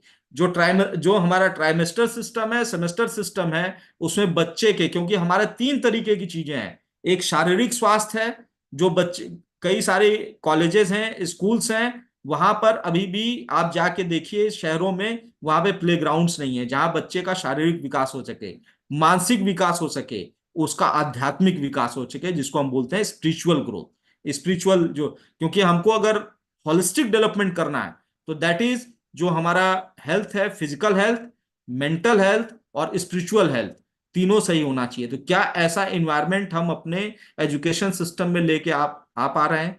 क्योंकि आज की डेट में स्ट्रेसफुल लाइफ में क्यों ऐसा हो रहा है कि जो आईआईटी के जो प्रोडक्ट्स हैं, व्हाई इट इज हैपनिंग कि those who are products of IITs, IIMs, they are committing suicide. It means there is some fault in our education system. Friends, if you evaluate, you will find that those, अभी education का जो मुख्य उद्देश्य क्या होता है? विद्या ददाति विनयम। इसका मतलब क्या हुआ कि जो विद्या है लोगों को विनयशील बनाती है, विनम्र बनाती है। क्या आप दिल पे हाथ रह के कह सकते हैं कि आज की डेट में विद्या का जो हमारी डिग्रीज बढ़ती है, तो क्या हमारे अंदर विनम्रता बढ़ रही है क्या? जिसके पास जितनी ज्यादा डिग्री वो, उसके अंदर उतना ज्यादा अहंकार है, उसके उसके अंदर उतना ज्यादा ईगो है। अगर कोई पीएचडी कर लेता है तो ग्रेजुएट को बोलता है तुमको कुछ नहीं आता है। जो ग्रेजुएट है वो 10th पास को बोलता है अरे हमको सब आता है, तुमको कुछ नहीं आता है। इसका मतलब है कि विद्या जो डिग्री है उसके बढ़ने के साथ साथ हमारा क्या बढ़ रहा है? हमारा ईगो लेवल बढ़ रहा है। क्या विद्या का यही उद्देश्य है? क्या विद्या का यही टारगेट है? क्या एजुकेशन का यही टारगेट? एजुकेशन का टारगेट ये नहीं है। एजुकेशन का टारगेट है कि अगर आपका एजुकेशन लेवल बढ़ रहा है तो आप में क्या आनी चाहिए? विनम्रता आनी चाहिए। जबकि हमारे यहाँ पे एजुकेशन सिस्टम में लोगों के अंदर अहंकार बढ़ रहा है। तो हमको इसको भी इवेल्युएट करने की जो करंट चैलेंज ये है कि हमारे अंदर क्या ऐसी चीज हो गई है जिससे कि लोग एक दूसरे से बात नहीं कर रहे हैं, लोग एक दूसरे को एक्सेप्ट नहीं कर रहे हैं। क्यों? इतने जो सोशल प्रॉब्लम्स है उसका कहीं ना कहीं सॉल्यूशन जो है वो हमारे एजुकेशन सिस्टम में है। So we need a great reform in the education system. Friends, एक चीज मैं बोलना चाहता हूं, जहां पर एसएस और इक्विटी की बात है, तो एसएस तो सबको मिल जाएगा आने वाले टाइम में, क्योंकि डिजिटल यूनिवर्सिटीज और तरीके की यूनिवर्सिटीज हैं। लेकिन इक्विटी पर भी society, it is not only the job of the government, it is not only the responsibility of the government, it is the responsibility of the society also to proceed for the social change. अब जरा हम लोग थोड़ा सा बात कर लेते हैं, हिस्ट्री की बात की हमने, फिर हमने बात की इसके बाद जो है करंट क्या चैलेंजेस हैं। Let us see about what is the transformative changes in progress. First is the great transformative changes national education policy 2020, but the National Education Policy 2020 also accepted that the government of India is not spending 6% of the GDP till date on education. अभी भी भारत सरकार 6% of the GDP को खर्च नहीं कर रही है। तो ये खर्च करना चाहिए, ऐसा नेशनल एजुकेशन पॉलिसी में लिखा हुआ है। और उसको ओवरऑल करने, होलिस्टिक एजुकेशन की बात की जा रही है नेशनल एजुकेशन पॉलिसी में। और we are talking about shift from the rote memorization to a more skill based approach. Vocational education, friends एक चीज मैं आपको और बताना चाहता हूं कि vocational education earlier it was introduced in the class 11th. Now it has been introduced from the class 6th onwards. So vocational education जिसकी हमको बहुत जरूरत है. अगर आप साउथ कोरिया के बारे में पढ़ेंगे, south Korea is a very developed in the developed state, अगर वहां बात करेंगे तो वहां पे वोकेशनल एजुकेशन पे बहुत जोर दिया जाता है. हमारे देश में उतना ज्यादा नहीं दिया जाता है. और इस नेशनल एजुकेशन पॉलिसी में एक चीज बहुत अच्छा हो गया है कि करिकुलर एक्टिविटीज और को करिकुलर एक्टिविटीज के बीच में अब कोई भी भेद नहीं होगा. दोनों को इक्वल वेटेज है. आपको फ्रेंड्स जानकर मैं एक बहुत अच्छी जानकारी देना चाहता हूं कि इग्नू ने एक नया प्रोग्राम लॉन्च किया. मैं यहाँ इग्नू का प्रशंसा नहीं कर रहा हूं क्योंकि नेशनल एजुकेशन पॉलिसी की बात हो रही है तो नई चीज है, उसको मैं डिस्कस कर रहा हूं. अभी आप लोगों ने देखा होगा अग्निवीर पॉलिसी आई थी, अग्निवीर, जिसमें जो है आपको मालूम है काफी विरोध भी हुआ था उसका. जो अग्निवीर में जो हमारे सैनिक जाते हैं, सोल्जर्स जाते हैं, दे आर 12th पास. अभी इग्नू ने क्या किया है कि अग्निवीर के लिए नया कोर्स लॉन्च किया. उस कोर्स में क्या है कि जो भी वो ट्रेनिंग के दौरान, क्योंकि उनकी ट्रेनिंग होती है, बिना ट्रेनिंग के तो जाएंगे नहीं सेना में, वो ट्रेनिंग का 50% क्रेडिट उनको दे देंगे.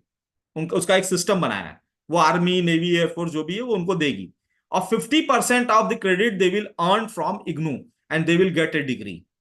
इसका मतलब क्या हुआ कि whatever they are learning during their training period, they will get due weightage, and at least 50% of the weightage they will earn from their own institution where they are earning training, and 50% they can earn from IGNU. तो इसका मतलब है कि weightage जो है skills को भी दिया जा रहा है. नहीं तो अर्लियर क्या. और आज सबसे बड़ी चीज है, पहले कोई भी व्यक्ति, एक बहुत बड़ा ट्रांसफॉर्मेशन है फ्रेंड, कोई अगर बीए फर्स्ट ईयर करके छोड़ देता था और तो उसको हम लोग बोलते थे कि ये बीए फेल है. लेकिन अगर वो बीए फर्स्ट ईयर करके छोड़ेगा या एमए, मान के चलते एमए फर्स्ट ईयर करेगा, उसको भी पीजी डिप्लोमा की एक डिग्री मिल जाएगी. And he can go, he can work, he can come back and he can earn credits and he can complete his MA programme. तो ये बहुत बड़ा बेनिफिट है. और सबसे ज्यादा बेनिफिट इसमें हो रहा है वुमेन्स को, कि वो लोग घर में बैठ के, क्योंकि शादी होने के बाद आफ्टर मैरिज बहुत सारा ब्रेक होता है करियर में, उसको फिलअप करने के लिए अगर बीए फर्स्ट ईयर किया, शादी हो गया, उसके बाद भी आके उस अपना जो है क्रेडिट्स अर्न करके ग्रेजुएशन कर सकते हैं. तो ये फ्लेक्सिबिलिटी है. एक लाइन में हम कह सकते हैं कि नेशनल एजुकेशन पॉलिसी लाई है कैफेटेरिया अप्रोच. क्या होता है कैफेटेरिया अप्रोच? कि आपको जो जो सब्जेक्ट्स पसंद है उसका एक बुके बना लीजिए और अपना डिग्री परस्यू कर लीजिए. अगर आप फिजिक्स के स्टूडेंट हैं तो you can have one course in Sanskrit also, you can have one course in music also. तो ये कैफेटेरिया, अपना बुके आपको खुद बनाना है आने वाले टाइम में. इसको इंप्लीमेंट करने में समय लगेगा लेकिन धीरे धीरे ये हो जाएगा. सब नेक्स्ट है, अगर हम फ्यूचर डायरेक्शन की बात करते हैं तो हमारा एम्फेसिस होना चाहिए क्रिटिकल थिंकिंग पे. तो क्रिटिकल थिंकिंग एंड इनोवेशन पे. इसीलिए अभी आप देख रहे होंगे आपके आसाम में भी बहुत सारी यूनिवर्सिटीज हैं जहां पे इंक्यूबेटर्स हैं. अटल इंक्यूबेशन सेंटर केंद्रीय विद्यालय में भी है, नवोदय विद्यालय में है, ताकि जो आइडियाज हैं उनको वहां पे इंक्यूबेट करके और उनको नर्चर किया जाए और फ्यूचर जो एंटरप्रेन्योर्स उनको किया जाए. अब जो सस्टेनेबिलिटी और एथिक्स की जो बात हो रही है, इसीलिए आपने देखा होगा पीएचडी में अभी एथिक्स का कोर्स जो है वो कंपलसरी हो गया है. और इसके साथ साथ अगर global partnership, the first foreign university, friends I would like to share one information to all of you. First foreign university has already come up with its own campus in Gurgaon near Delhi. They have already established their campus. तो आने वाले time में जो हमारी universities हैं, they have to fight, they have to, you can say, compete with the higher educational institutions from abroad also. So we have to be prepared for that also. Okay, next, we need a decentralized and localized education. ठीक है, इसके लिए मातृभाषा में education. तो इसीलिए बात हो रही है एकेडमिक बैंक ऑफ क्रेडिट, जो ग्लोबल सिटीजनशिप, ये जो इश्यूज हैं, these issues has been discussed during the National Education Policy 2020. तो आई होप कि जो हमारा हिस्ट्री था, जिसको हम बोल सकते हैं गौरवशाली हिस्ट्री, उसका एक गौरवशाली भविष्य भी हो. उसके लिए national education policy will play very important role. and it is not going to be implemented in next 1 or 2 years. It will take time, at least till 2030, 2030 तक इसको पूरा implement हो जाएगा, ठीक है. But as a teacher, we have a great challenge. अब वो challenge क्या है? Artificial intelligence, machine learning, digital universities. If you not equip yourself with all these latest technology, you will be outdated. Okay, so we need to equip ourselves, we need to learn all these things, and we need to use it as an aid in teaching. जैसे हम लोग कह सकते हैं कि power point जो होता है वो इंपॉर्टेंट नहीं है, पॉइंट्स में जो पावर है वो इंपॉर्टेंट होता है. अगर आप पावर पॉइंट चला रहे हो उससे कोई आपका नहीं पढ़ने वाला है, और आपके पॉइंट्स में पावर है तो सभी बच्चे आपको सुनेंगे और सभी बच्चे आपको अप्रिशिएट करेंगे. So we need to prepare ourselves in such a way that we can, because अभी आपने देखा होगा रोबोट आ गया, अभी एलन मस्क एक नया रोबोट लेके आए, बहुत सब काम कर देगा वो आपके घर का. तो हो सकता है आने वाले टाइम में ऐसा टीचर भी आ जाए रोबोट वाला. तो अपने को उस तरीके से प्रिपेयर करना है. मैं ऐसा बात नहीं बोल रहा हूं कि आपको डरा नहीं रहा हूं, मैं आपको कह रहा हूं कि जो नई टेक्नोलॉजी उसको सीखने का हम लोगों को जरूरत है. जैसे मैं एक सिंपल एग्जांपल दे रहा हूं कि अभी कोरोना से पहले हम लोगों को जूम के बारे में मालूम नहीं था, हम लोगों को गूगल मीट के बारे में मालूम नहीं था, लेकिन हम लोग सीख लिए, तो ऐसे उसको भी सीख लेंगे. तो thank you so much Mintu ji, thank you all of you. इतने बजे आप तक मेरे को आपको सुन रहे हैं, इसके लिए मैं आप सभी लोगों का शुक्रगुजार हूं. आप लोगों को बहुत बहुत धन्यवाद देता हूं, और आपको in advance happy Diwali to all of you. Thank you so much sir, thank you so much. आप लोगों ने, संदेश सर, आपने मेरे सिर्फ एक ही रिक्वेस्ट में आप लोगों ने हाँ किया, इसलिए बहुत बहुत आभारी हूँ. अरे ताकि फ्रेंड के लिए तो हमेशा तैयार रहना चाहिए. ये तो है सर, आप लोग तो हमारा आइडियल है सर. पूरा अच्छा लगा सर. हमारा नहीं, तरफ से भी और आपको दिवाली के मिंटू जी, मिंटू जी एक चीज बहुत. मुझे और शेयर करना था. हाँ 6 सर. और 7 दिसंबर को इग्नू में हम लोग हाँ सर. कंडक्ट कर रहे हैं 2 डे का वर्कशॉप. कॉमर्स और मैनेजमेंट के जो इसमें टीचर्स हैं उनके लिए स्पेशली है, कॉमर्स के जो हैं, management and national education policy पे 6 और 7 दिसंबर को हम लोग वर्कशॉप कर रहे हैं यहाँ पर, जिसमें इन्हीं सब चीजों को लेके डिस्कशंस हैं. मैं आपको उसका ब्रोशर शेयर कर दूंगा, you can share to all the faculty members. Okay sir, you please share the and brochure and also the link sir. if anybody is coming to Delhi, they are welcome in IGNU. I'm here. Okay, thank you sir. Sir बताइए. Sir can I ask any question sir? हाँ, अरे any नहीं, आप पूछिए. मुझे को answer आता है कि नहीं आता है मुझे, मैं नहीं बता सकता, लेकिन आप क्वेश्चन पूछ सकते हैं, पूछिए. Sir is there any provision for PhD in IGNOU centre? हाँ हाँ, IGNOU IGNOU the PhD in IGNOU is full time, and those who are working for them there is part time provision. Part time में पीएचडी, हमारे यहाँ PhD होती है. जो बच्चे JRF और नेट क्वालिफाई होते हैं वो लोग फुल टाइम करते हैं, और जो लोग जॉब में होते हैं वो कोर्स वर्क में छुट्टी लेके आते हैं, उसके बाद फिर उनका पार्ट टाइम में कन्वर्जन होता है. There is provision. Okay, thank you sir.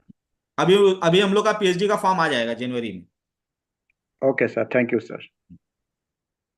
But you have but वो पीएचडी रीजनल सेंटर में नहीं होता है, वो दिल्ली में होता है. आप दिल्ली में आएंगे, यहाँ कोर्स वर्क करेंगे, then you can go. Okay sir. जी Mintu ji. Thank you to Dr. Pavnesh Kumar sir for your insightful and energetic presentation. You have very meticulously described the changes in higher education system from our glorious past to present, as well as you have outlined the challenges forward. Thank you for taking out the time, especially at Dhanteras, to be with us. We are honored to have you. So now I would like to request, I think convener of FDP of this FDP has certain addition that he would like to comment on. So I'd like to request Dr. Dibojyoti Saikya to address. Thank you. Thank you, Secretary Kolita. Thank you, Pavnesh Kumar sir, for your very resourceful deliberation, and we are really privileged to have you amidst us. And we hope that in future also you will be with us in various occasions. Before going to the ending, I would like to share your experiences. Our participants at 9 at now also we have 89 participants in Zoom and other 30 probably in YouTube Live. So we are really lucky to have you among us. So we'd like to hear something from you, feedback of the whole FDP session. Before going to that program, I would like to add something. Our respected Vice President, Khanin Dotto sir, he has requested the participants for a NEP orientation program, which will be held on 13th November at Udalguri College. So anyone interested can participate on that workshop. I would also like to draw your attention to the national seminar, which will be organized in Sipazhar College in association with USTM, Assam College Principals Council, and IQSC Sipazhar College. It will be held on 15th and 16th November. We have different themes of the work of the national seminar, and we'll share it in the group. Anyone interested, they can send their abstract and they can join. Now the floor is open. Now yes, sure. Okay, sure. Share. Now the floor is open to you all. You have really made us. You have really made this effort a successful one, I would like to say. So may I request, first of all, may I request Dr. Hajrat Ali sir. He is the organizing secretary of ACTA. If sir is there, then I would like to request Hajrat Ali sir for a few words. Sir. Dr. Hajrat Ali sir, are you there?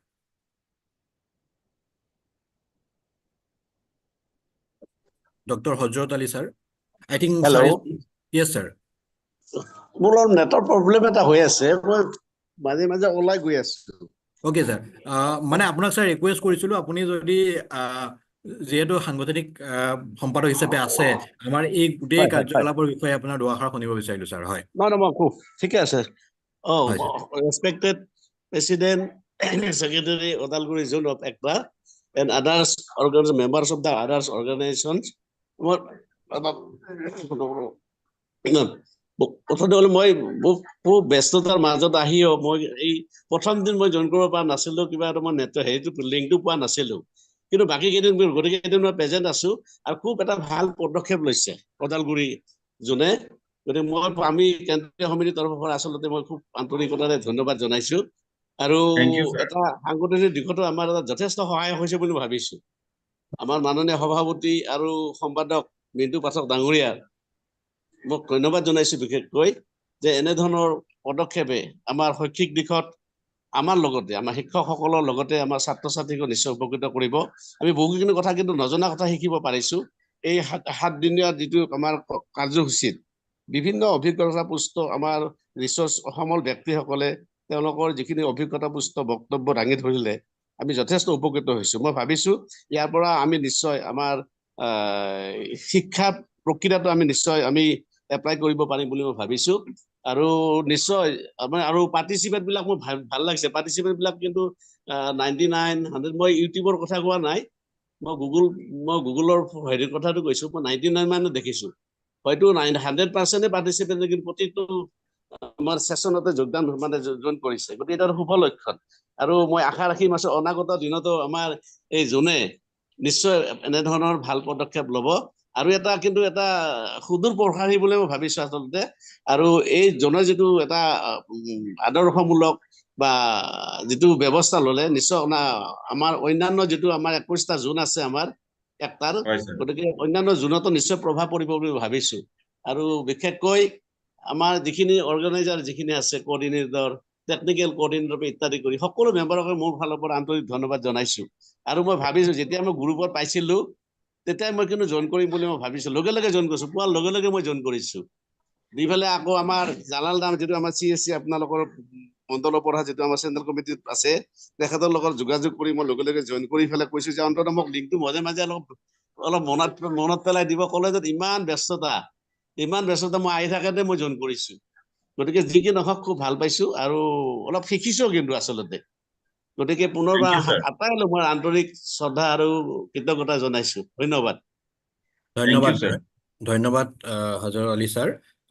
Any other we can go with another 2-3 comments. So I would like to request another participant if you can share your views on this FDP, please.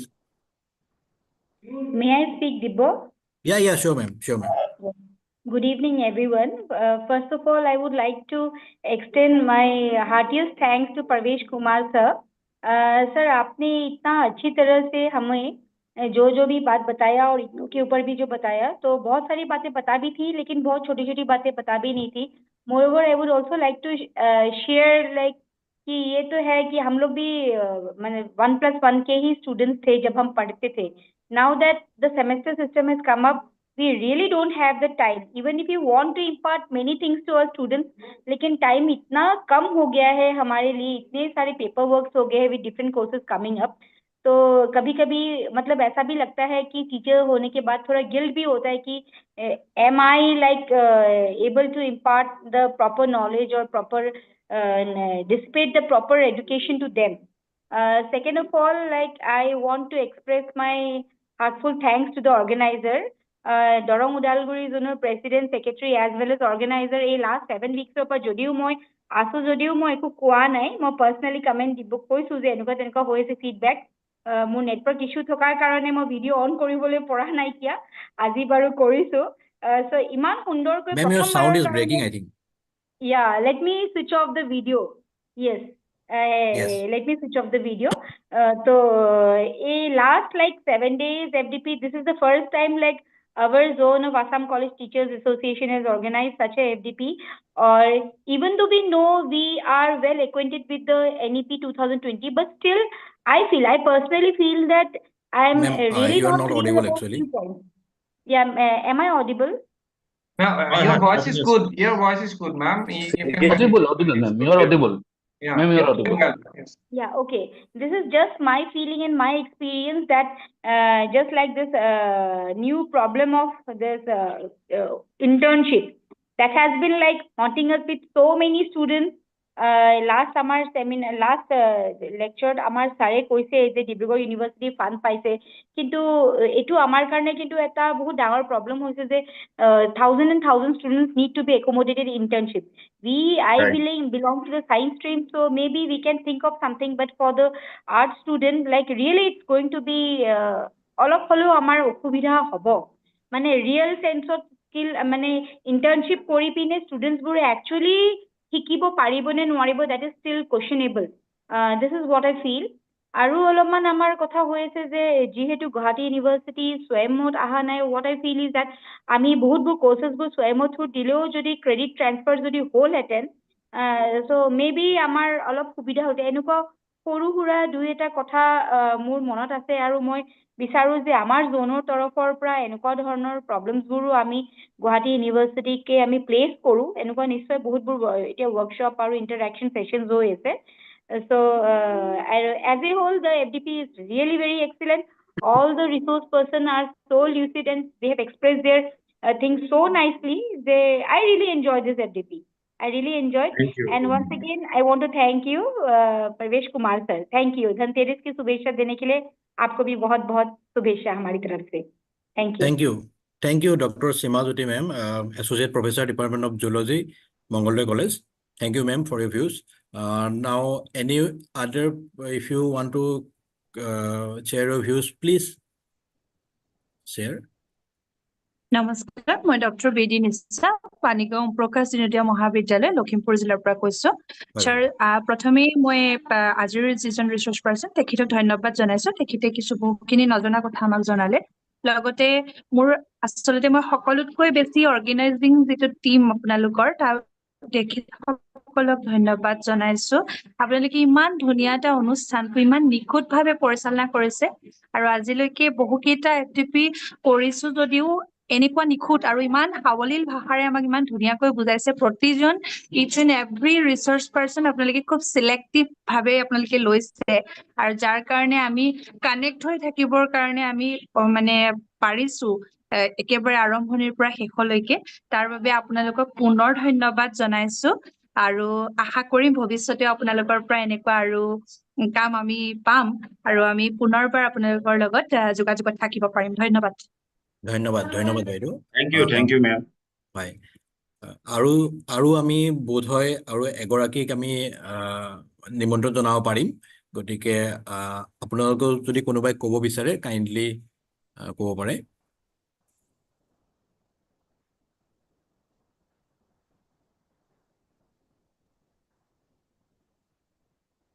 Okay.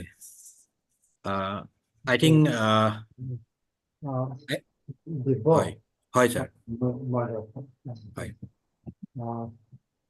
আজি আমাৰ 7 দিনীয়া যিটো FDP programme Darrang Udalguri মণ্ডলৰ প্ৰচেষ্টাত আমি শেষ কৰিব ওলাইছোঁ আমাৰ ইণ্টাৰ্ণশ্বিপৰ লৈ পেলাই যিখিনি আমি আলোচনা কৰি আছোঁ আৰু সেই ইম্পৰ্টেঞ্চটো দেখা পাই মই এটা চাট মেছেজ দিছিলোঁ যে আমাৰ ইণ্টাৰ্ণশ্বিপৰ প্ৰব্লেমৰ কাৰণে দুজনটা মানে একাডেমিক ডিৰেক্টৰ বড়োলেণ্ড ইউনিভাৰ্চিটি আৰু গুৱাহাটী ইউনিভাৰ্চিটি তেওঁলোক আহিলে গতিকে আমাৰ কলেজত অহা 13 নৱেম্বৰত যিখন নেশ্যনেল ৱৰ্কশ্বপ হ'ব এইবিলাক বিষয় লৈ আমি আলোচনা কৰিম বুলি ভাবিছোঁ গতিকে যদি আমাৰ সদায় আমাৰ মেম্বাৰ দৰং ওদালগুৰি জোনৰ প্ৰেচিডেণ্ট ছেক্ৰেটাৰীটো আহিবই তাৰ লগত আমাৰ প্ৰতিখন কলেজৰ যদি 4-5জনকৈ মেম্বাৰ আহে এটলিষ্ট ITBC বা এনেকুৱা ধৰণৰ তেতিয়াহ'লে আমি এইখিনি কথা তেওঁলোকক সিদিনা মানে ফেচ টু ফেচ আমি পাম তেওঁলোকৰ যিখিনি 1 hour স্পীচ আছে তাৰপিছতে আমি তেওঁলোকৰ লগত এই ইমপ্লিমেণ্টেশ্যনটো এইটো সীমা বাইদেউ কোৱাৰ এটা মেজৰ ইছ্যু হৈ আছে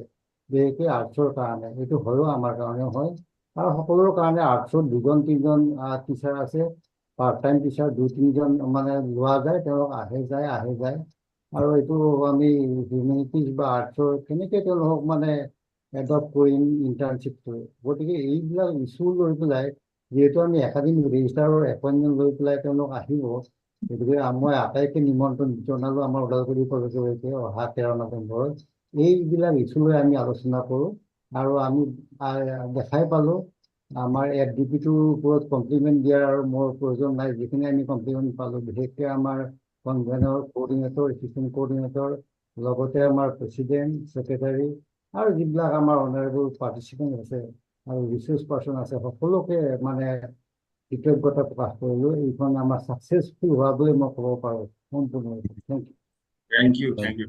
ধন্যবাদ ছাৰ আপোনাৰ ধৰি পেলাই মই আকৌ এবাৰ চিপাঝাৰ কলেজত হ'ব লগা নেশ্যনেল ছেমিনাৰলৈ আপোনালোকক নিমন্ত্ৰণ জনালোঁ আমি নৱেম্বৰ 15-16 তাৰিখে আয়োজন কৰিব ওলাইছোঁ ইণ্ডিয়ান নলেজ ছিষ্টেমৰ ওপৰত নিশ্চয়কৈ আপোনালোকক দেখা পাম বুলি আশা কৰিলোঁ আচলতে আমি এই 7 দিনীয়া কাৰ্যসূচী আজি অন্তিমখনত উপস্থিত হৈছোঁহি আৰু উপস্থিত হৈ আপোনালোকৰ মাজত এই গোটেই কেইদিন অতিবাহিত কৰিয়ে মানে আমি কিমানখিনি দিব পাৰিলোঁ আমি নাজানো কিন্তু আপোনালোকৰ এই পাৰ্টিচিপেশ্যন দেখি আমি সঁচাকৈ অভিভূত হৈছোঁ মই সম্পূৰ্ণ অৰ্গেনাইজিং টিমৰ হৈ পেলাই আপোনালোকক ধন্যবাদ জ্ঞাপন কৰিছোঁ আৰু সেশনটো আগবঢ়াই নিবলৈ জাগৃতি কলিতাক অনুৰোধ জনালোঁ ধন্যবাদ 1 মিনিট দিব 1 মিনিট হয় আমি যেহেতু তাই অৰ্গেনাইজিং টিম হিচাপে কাম কৰিলোঁ আৰু তোমালোকৰ সহযোগিতাটো মোতকৈ বহু ওপৰত তাৰ বাবে বহু ধন্যবাদ থাকিল আৰু এইখিনিতে মই ভাবোঁ যে আমি উইদিন 1 month ইণ্টাৰ্ণশ্বিপৰ ওপৰত এখন আমি যদি পাৰোঁ নেশ্যনেল ৱেবিনাৰ এখন যদি আমি পাতিব পাৰোঁ খুবেই ভাল হ'ব মানে উইদিন নৱেম্বৰ খুব ভাল হ'ব স্যাৰ মই তাকে ভাবিছোঁ তাৰমানে যদি ইণ্টাৰ্ণশ্বিপৰ ওপৰত যদি এখন নেশ্যনেল ৱেবিনাৰ পাতিব পাৰোঁ অলপ ৰিচোৰ্চ পাৰ্চন কেইগৰাকীমান যদি আমি বহুতটো নাপাওঁ আমি 2গৰাকীমান যদিও হৈ যায় আমাৰ এটলিষ্ট অলপ কনচেপ্টটো ক্লিয়াৰ হৈ যায় আমাৰ বিশেষকৈ আৰ্টছ ষ্ট্ৰীমৰ কথাটো আমি বহুত সকলোৱে চিন্তিত আৰু কিছুমান কলেজৰতো এনেকুৱা জেগাত কলেজ আছে যিবিলাকৰ আশে-পাশে তেনেকুৱা অনুষ্ঠানেই নাই য'ত ইণ্টাৰ্ণশ্বিপ তেওঁলোকে কৰিব পাৰে এটা বহুত আমাৰ মুখ্য ডাঙৰ সমস্যা গতিকে মই আশা ৰাখিছোঁ আমি যোনে আকৌ খুব কম দিনৰ ভিতৰত তেনেকুৱা এটা পাতিম আৰু এটা আশা ৰাখিছোঁ যে আমি ছাত্ৰ-ছাত্ৰীসকলৰ কাৰণে এটা অনলাইন প্ৰগ্ৰেম পাতিম ইতিমধ্যে আমি সকলোৱে আলোচনা কৰিছোঁ আমাৰ ইয়াত পাৰ্টিচিপেট কৰি থকা পাৰ্টিচিপেণ্টসকলৰ কাৰণেহে মই কথাখিনি ব্যক্ত কৰিছোঁ যদি আমি পাৰোঁ এইকেইদিনৰ ভিতৰতে আমি কিছু আৰু অলপ কাম কৰিবলৈ চেষ্টা কৰিম যাতে আমাৰ এই আদৰ্শটোৱে ভৱিষ্যতলৈ আমাৰ অনাগত দিনৰ নতুন যিসকল প্ৰজন্মৰ আমাৰ শিক্ষক শিক্ষয়িত্ৰী আহিছে মহাবিদ্যালয় দে আৰ এক্সপাৰ্ট টেকনিকেলি দে আৰ so many এক্সপাৰ্ট আমি জানো কিন্তু হয়তো তেখেতসকলে ৰাস্তা এটা বিচাৰি পোৱা নাই যে কি কৰিব লাগে গতিকে আমি সেই পথটো দেখুৱাই দিব লাগে যে আচলতে এনেকে যদি আমি আগবাঢ়ো টিচাৰসকলো লাভান্বিত হ'ব আৰু ছাত্ৰ ছাত্ৰীসকলো লাভান্বিত হ'ব। তেনেকুৱা এটা চিন্তা আমি মনত ৰাখিছো। গতিকে আপোনালোকে আশীৰ্বাদ কৰক আৰু আমাক উৎসাহিত কৰক যাতে আমি আকৌ তেনেদৰে আটাই লগ পাব পাৰো। যদিও 7টা দিন আমি লগ হৈছো, কিন্তু কেনেকে পাৰ হৈছে আমি গমেই নাপালো। আৰম্ভ হৈছিলে 23 তাৰিখে, আজি একেবাৰে শেষেই হ'ল। গতিকে মনটো বেয়াও লাগিছে যে এইকেইদিন সকলোৰে মুখকেইখন দেখিছিলো, অলপ সময়ৰ কাৰণে দুই এষাৰ মাত শুনিছিলো। গতিকে আমি সমস্যাবোৰো আলোচনা কৰিছিলো। গতিকে মোৰ ফালৰ পৰা দৰং ওদালগুৰি জোনৰ সভাপতিৰ হৈ মই সম্পাদক হিচাপে হাতযোৰ কৰি আপোনালোকক যথেষ্টখিনি ধন্যবাদ জ্ঞাপন কৰিছো আৰু আশীৰ্বাদ কৰিব যাতে আমি সকলো গোটেই অসমৰ শিক্ষকসকলে অধিক মহলত ভাল এটা সুস্থ এটা শিক্ষা ব্যৱস্থা দিব পাৰো NEP-ৰ মাধ্যমেৰে। থেংক ইউ ছ' মাছ। ধন্যবাদ ধন্যবাদ হেল্ল' হয় ছাৰ হয় মই এটা বাক্য কওঁ এটা বাক্য নিশ্চয় ছাৰ আপোনালোকৰ জুনৰ কনফাৰেন্সত মই অবজাৰ্ভাৰ হিচাপে গৈছিলো। হয় ছাৰ হয় মোৰ হেৰিতে এখন শক্তিশালী কমিটি গঠন কৰি থৈ আহিছিলো আৰু আজি এনেধৰণৰ পদক্ষেপৰ কাৰণে মই নিজে মানে I am feeling very proud myself. মই খুব আচলতে গৌৰৱ অনুভৱ কৰিছো আৰু আশা ৰাখিছো অনাগত দিশত অন্য দিশতো এই মণ্ডলে এই কমিটিখনে শক্তিশালী পদক্ষেপ লৈ গ'লে এটা মোৰ সঁচাকে দেই আজি খুব মানে ফিলিং ভেৰি হেপী। মই খুব ভাল লাগিছে আচলতে আৰু মই জইন কৰাৰ কাৰণ সেইটোৱে যে এনেকুৱা এটা ভাল পদক্ষেপ লৈছে। গতিকে আপোনালোকে নিজকে আৰু এটা স্পীড আছে আপোনালোকৰ, মই সেইটো দেখি আচলতে ভাল লাগিছে। খনীন দত্ত ছাৰক দেখিছো আচলতে আৰু আমাৰ কি আছে প্ৰশান্ত নাথ ছাৰ আছিল নেকি আগৰ প্ৰেচিডেণ্ট। গতিকে তেখেতকো এটা হয় হয় হয় গতিকে মোক খুব ভাল লাগিছে। এইখিনি কোনো সময় এটা ললো বেয়া নাপাব। আটাইকে ধন্যবাদ জনাইছো। আপোনাৰ ফিডবেক আৰু আপোনাৰ প্ৰেজেন্স আমাৰ কাৰণে ছাৰ উৎসাহৰ এটা থল। মোৰ এতিয়াও ক'বলৈ মানে ভাল লাগিছে যে আমাৰ এতিয়াও যথেষ্ট পাৰ্টিচিপেণ্ট আছে। গতিকে যদি কোনোবাই ক'ব বিচাৰে আৰু এজন মই ৰিকুৱেষ্ট কৰিলোঁ, যদি কোনোবাই ক'ব বিচাৰে লাষ্ট আমি কমেণ্ট হিচাপে ল'ম। হয়, যদি কোনো নাই তেতিয়াহ'লে আমি জাগৃতি কলিতাক অনুৰোধ জনালো আমাৰ ক্লজিঙৰ ফালে আগবাঢ়ি যাবলৈ। হয়। Thank you, Dr. Dipajyoti Soikia. We have reached to the end of our final valedictory session as well as end of our 7-day online FDP on Indian education system, history, transformation and system. So the final agenda here is vote of thanks, for which I would like to request Ms. Rajeshri Bora, Coordinator IQSC of RC Saharia Teachers Training College, Tongla, to offer her vote of thanks. Ma'am, please, the floor is yours. Thank you, Jagriti Kolita Madam. Am I audible, ma'am? Yes. Hello? Yes, ma'am. Yes. Okay. So good evening to everyone present in the Zoom and YouTube platform. So respected President of Dorong Udalguri Zone, Assam College Teacher Association, respected Secretary of Dorong Udalguri Zone, SCTA, so Honorable Chief Guest and Honorable Speaker of today's FDP, and respected other members of organizing committee and respected participants. As we come to the conclusion of this online long faculty development program from 23rd to 29th October on the Indian education system, history, transformation and future, organized by Dorong Udalguri Zone, Assam College Teachers Association in collaboration with Anandaram Borua Institute of Language, Art and Culture, Assam, Mahapurush Srimanta Sankardev Welfare Trust, Assam, and RC Sahuria Teachers Training College, Tongla. So I feel honored and privileged to get the opportunity to purpose a vote of thanks on this special occasion. So first of all, I would like to offer my heartiest and special thanks to Dorong Udalguri Zone, Assam College Teachers Association for this valuable, fruitful, informative and interesting online week-long FDP. Along with my heartiest thanks goes to Anandaram Borua Institute of Language, Art and Culture, Mahapurush Srimanta Shankardev Welfare Trust, and R.C. Sohoria Teachers Training College, Tongla, for their collaboration to make the FDP more knowledgeable and interesting. Next, I would like to express my deepest thanks to our organizing committee for their tireless efforts in coordinating every aspect of this program. So my sincere thanks goes to the President, respected Mr. Dimbeshwar Borua Sir, Dorong Udalguri Zone, SCT. My sincere thanks goes to the Secretary, respected Mr. Mintu Pathak Sir, Dorong Udalguri Zone, SCTA. My sincere thanks to the convener, respected Dr. Dibbojyoti Soikia Sir, Assistant General Secretary, Dorong Udalguri Zone, SCTA. My sincere thanks to the coordinator, respected Mr. Junmoni Das, Executive Committee Member, Sipajhar College Teachers Unit. My sincere thanks to the technical coordinator, respected Dr. Nayanmoni Das, HOD, Department of Physics, Sipajhar College. My special thanks goes to all the respected advisors and to all the respected members of the organizing committee of Dorong Udalguri Zone, SCTA. We will ever remain grateful to you all for your hard work, for organizing FDP, for the upliftment and for the professional growth of the teachers.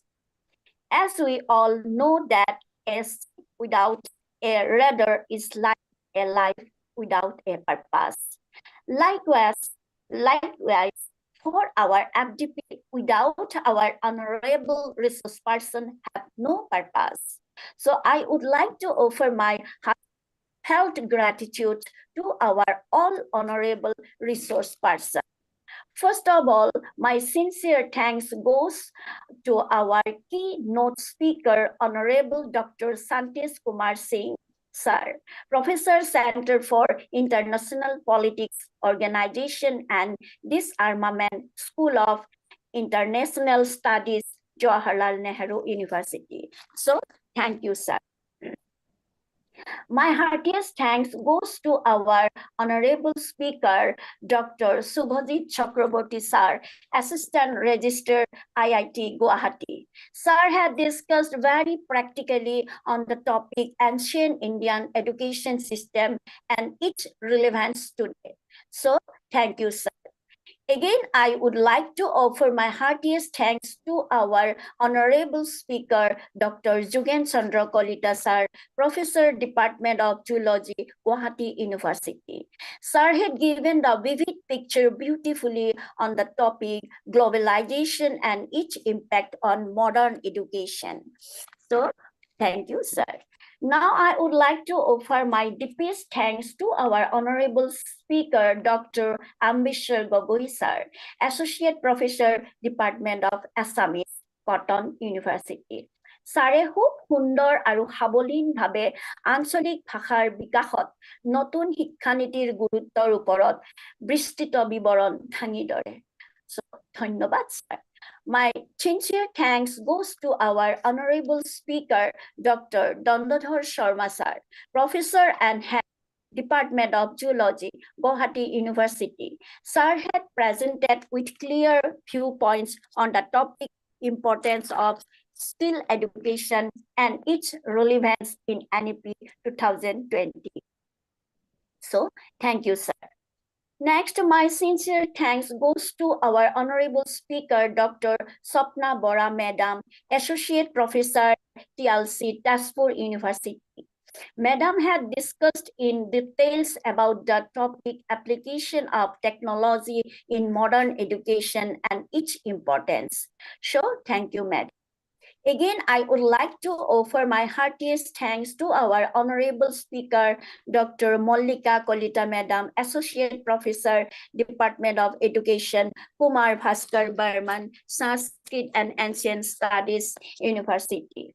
Madam had summarized the vast evolution of education policies and committees on the topic pre and post education system in India, a comparative analysis. So thank you, Madam. So my sincere thanks goes to our honorable speaker, Dr. Dibojyoti Datta Sir, Associate Professor HOD, Department of Political Science, Dibrugarh University. Today, Sir has explained very beautifully on the topic importance, challenge, and prospects of NEP 2020 in the evolving socio-political scenario. So, thank you, sir. So I would like to express our deepest gratitude to our honorable chief guest of valedictory session, Dr. Pavneesh Kumar Sir, Professor, School of Management Studies, Indira Gandhi National Open University, New Delhi. Thank you, sir, for being with us today with your valuable valedictory speech on Indian education system, history, transformation, and future in brief. So once again, thank you. Thank you again so much that to you all honorable speakers, resource persons, for investing your precious time and your valuable in-depth knowledge to enlighten us on various aspects of the Indian educational system, history, transformation, and future. So thank you once again. As Thank you, all of we also. know, birds can not fly without children. So likewise, a program cannot run smoothly without a moderator. So here's I am going to offer my heartiest thanks to all the respected moderators for their hard work and sincere efforts. So my deepest thanks goes to Madam Dr. Nirmali Chakraborty, Sipajhar College, Madam Pritimoni Das, Mongoldoy College, Sir Dr. Prasanna Kumar Nath, Sipajhar College, Madam Dr. Ananya Fukon, Mongoldoy College, Sir Dr. Simanto Prakash Borua, Sipajhar College, Sir Dr. Khanin Datta, Udalguri College, Madam Dr. Rupjyoti Boru, Mongoldoy College, Madam Jagriti Kolita, Kharubetia College. Moreover, thanks goes to my respected Sir Jalaluddin Ahmed, Central Executive Member, SCTA Dorong Udalguri June. So again, I would like to offer my heartiest thanks to Honorable Hazrat Ali Sir also for your, thank you sir for your speech. So as we know that a program is not completed without participant. Likewise, this faculty development program not have been completed without our respected participants who are joining from different colleges of Dorong Udalguri June. So at last, but not at least, I would like to offer my heartiest thanks to all our respected participants for their enthusiasm and active involvement throughout the week. Your thought-provoking questions and valuable insights during discussions have made this program interactive and beneficial for all. So we hope that the knowledge and the networks formed during this week will help us in our future endeavors to enhance and improve our educational practice inspired by the rich history and evolving landscape of the Indian education system. Thank you all once again and wishing everyone you best in their continued journey of learning and growth. So thank you, wishing you happy Dhanteras and pre-happy Diwali. Thank you all. Thank you, ma'am.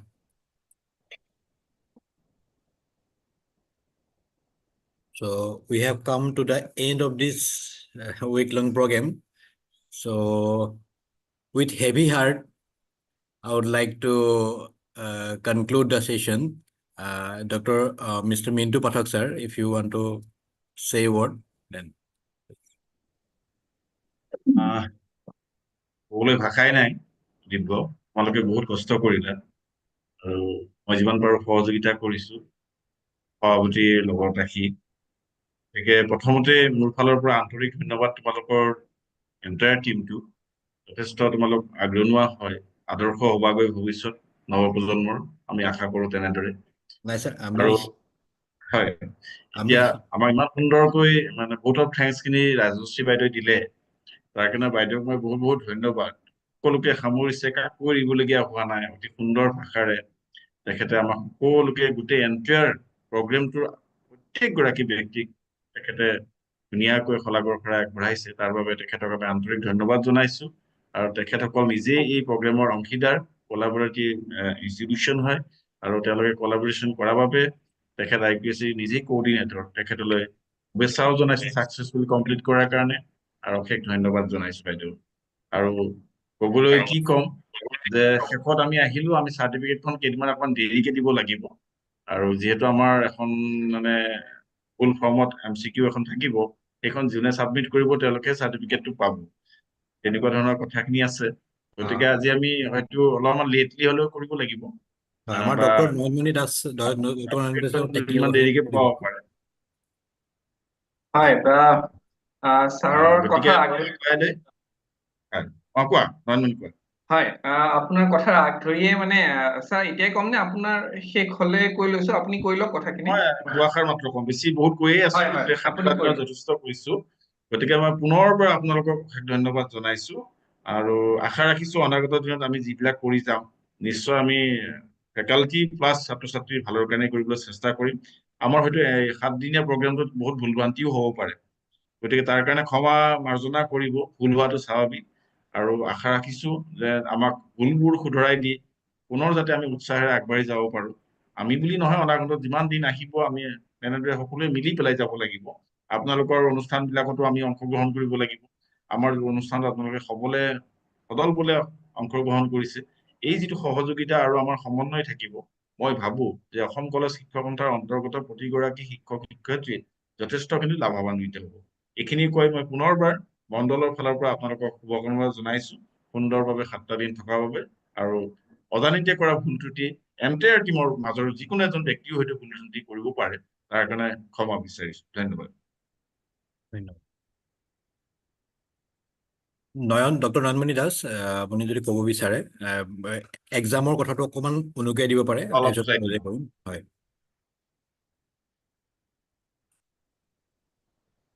Doctor Nayanmoni Das. Mute কৰিব লাগিব, mute হৈ আছে। Doctor Nayanmoni Das,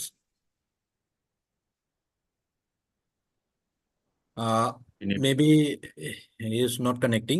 গতিকে আমি বাকীখিনি আমি WhatsApp গ্ৰুপৰ মাধ্যমেৰে চৰ্চা কৰিম, এক্সাম ৰিলেটেড কথাখিনি তাতে দিয়া হ'ব।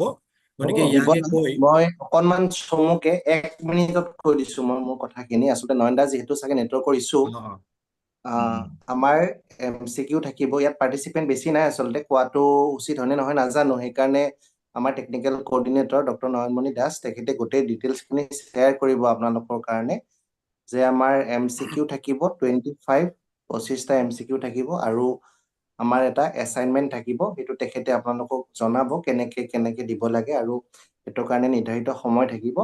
এইখিনি আচলতে ক'বলগীয়া। আৰু গোটেইখিনি এছেছমেণ্টৰ পিছত পাঠক ছাৰে কৈছে যে আমাৰ কিছুদিন সময় লাগিব, কিছুদিন সময়টো মই দিনলৈ পৰিৱৰ্তন কৰিছো, যে আমি 14 দিনৰ ভিতৰত, অৰ্থাৎ 2 সপ্তাহৰ ভিতৰত আপোনালোকৰ চাৰ্টিফিকেটখিনি দিবলৈ সক্ষম হ'ম। ধন্যবাদ। ধন্যবাদ নয়নমণি দাস। গতিকে ইয়াৰ লগে লগে মই সকলোৰে ওচৰত কৃতজ্ঞতা জ্ঞাপন কৰি এই 7 দিনীয়া FDP প্ৰগ্ৰেমৰ ইয়াতেই শেষ পৰিছে বুলি ঘোষণা কৰিছো। ধন্যবাদ। ধন্যবাদ। আপোনালোক আটাইকে ধন্যবাদ দেই, বৰ সুন্দৰকৈ ধন্যবাদ বাইদেউ, আপোনাৰ পাৰ্টিচিপেশ্যন আমাৰ বহুত ভাল লাগিলে গোটেই কেইদিন। হয়, এক্টিভ পাৰ্টিচিপেশ্যন আছিলে। ধন্যবাদ। Thank you everyone once again, and good night. Thank you. And good night. And happy Diwali. Happy Diwali. Happy Diwali. Happy Diwali to all. Mintu sir আছেনে আপুনি? পাঠক ছাৰ নয়নদা আচলতে মোক ফোন কৰিছে, নয়নদা কথাখিনি ক'ব খুজিছে, তেওঁৰ আচলতে চিষ্টেমটো অফ হৈ গ'ল কি কাৰণ নাজানো। ক'ব পাৰে অকণমান কিন্তু মই পাৰ্টিচিপেণ্টটো আমাৰ আছে, আমাৰ 43 পাৰ্টিচিপেণ্ট নাই 45 আছে এতিয়াও, ক'ব পাৰে। নয়নদা হয় শুনি আছে, আপুনি কৈ দিব পাৰে কথাখিনি দেই, কৈ দিয়ক। অ'কে কওক। অনলাইন আছো নেকি? নাই নাই, আপুনি আপোনাৰ হেৰিটো দেখুওৱা নাই বাৰু, আপুনি মোৰ ইয়াতে কৈ দিব পাৰে, আছে মানুহখিনি আমাৰ পাৰ্টিচিপেণ্ট খিনি, ছাৰসকল আছে, বাইদেউসকল, এবাৰ কৈ দিয়ক আপুনি আপোনাৰ টেকনিকেল কথাখিনি দেই, কওক। হয় হয় হয় নমস্কাৰ। মোৰ কিছু টেকনিকেল ডিজিটিভ কাৰণে মই কানেকশ্যনটো লষ্ট হৈ গলো। মই নাজানো, মোৰ কিবা কম্পিউটাৰত মানে নেটৱৰ্ক ইছ্যু দেখাইছে। Sorry for date. মই মোবাইল ফোনতে কৈ দিছো কথাখিনি আটাইকে। প্ৰথমতে মই সকলোকে কৃতজ্ঞতা যাচিছো আমাক ইমানখিনি এটা আদৰ আৰু সম্ভাষণ দিয়াৰ বাবে। আমাৰ দৰং ওদালগুৰি ৰিজনৰ সভাপতি সম্পাদক, লগতে আমাৰ অসম শিক্ষক সংস্থাৰ অন্তৰ্গত সমূহ যিখিনি কৰ্মকৰ্তা, শিক্ষক শিক্ষয়িত্ৰী, তেওঁলোক আটাইকে আমি আমাৰ অৰ্গেনাইজিং টিমৰ পৰা আমি অশেষ ধন্যবাদ জনাইছো। লগতে ক'ব বিচাৰিছো যে আমি আমাৰ যিহেতু আমাৰ FDP-টো আজি অন্ত পৰিলে, ত' ইয়াৰ লগত সংগতি ৰাখি আমি এটা এছেচমেন্ট টেষ্ট পাতিছো। ত' সেই এছেচমেন্ট টেষ্টটোৰ যিটো লিংক আমি হোৱাটছএপ গ্ৰুপতে শ্বেয়াৰ কৰিম। লগতে আজিৰ দিনটোৰ কাৰণে FDP এখন ফিডবেক ফৰ্মটো থাকিব, ফিডবেক ফৰ্মটোৰ লগতে থাকিব। চ' দুটা লিংক আমি শ্বেয়াৰ কৰিব গৈ আছো আমাৰ এই মিটিংখন শেষ হোৱাৰ লগে লগে। ত' আমাৰ ফিডবেক ফৰ্মৰ কাৰণে সময় থাকিব আজি মাজৰাতি 12টা বজালৈকে, আৰু আমাৰ যিখন এছেচমেন্ট টেষ্টৰ কাৰণে যিটো লিংক থাকিব, সেই লিংকটো অহাকালি অৰ্থাৎ 30/10/2024 দুপৰীয়া 12 বজালৈকে এক্টিভ থাকিব। গতিকে মই সমূহ সদস্যকে, সমূহ ৰেজিষ্টাৰ্ড পাৰ্টিচিপেণ্টছকে মই ৰিকুৱেষ্ট কৰিম যে এই সময়ৰ ভিতৰতে তেওঁলোকে যাতে নিজৰ এনচাৰ্ছ খিনি তেওঁলোকে গোটেই এছেচমেন্ট টেষ্টটোত যাতে পাৰ্টিচিপেট কৰে, আৰু আমাক এই সুবিধাখন দিয়ে যাতে আমি সময়ত সেইখিনি এক্সেছ কৰি পেলাই আমি সময়ত ৰিজাল্টটো আমি ডিক্লেয়াৰ কৰিব পাৰো। আৰু লগতে এইটো কথা জনাও যে আমি যিখন চাৰ্টিফিকেট, যিটো চাৰ্টিফিকেট হ'ব, সেই চাৰ্টিফিকেটখন আমাৰ যোগাৰ কৰোঁতে অকণমান সময় লাগিব। চ' সেইখিনি যাতে তেওঁলোকে ধৈৰ্য সহকাৰে অকণমান ৰয়, তেওঁলোকক আমি কৈছোৱে অলৰেডি যে আমাক 2 সপ্তাহৰ সময় বিচাৰিছো, হয়তো আমি অলপ সোনকালেও কৰিব পাৰিম। গতিকে মেক্সিমাম সময় 2 সপ্তাহৰ ভিতৰত আমি তেওঁলোকক আমাৰ চাৰ্টিফিকেট যোগাৰ কৰিম বুলি আমি কথা দিছো। গতিকে এইখিনি টেকনিকেল কোঅৰ্ডিনেটৰ হিচাপে মোৰ ফালৰ পৰা ক'বলগীয়া কথাখিনি। চ' আটাইকে আকৌ এবাৰ ধন্যবাদ জনাইছো আৰু শুভৰাত্ৰি জনাইছো মোৰ ফালৰ পৰা। ধন্যবাদ। Thank you so much. শুভৰাত্ৰি। হয় শুভৰাত্ৰি। হয়, thank you all. Thank you to everyone. শুভৰাত্ৰি দেই সকলোকে, ধন্যবাদ থাকিল। হয় বাইদেউ।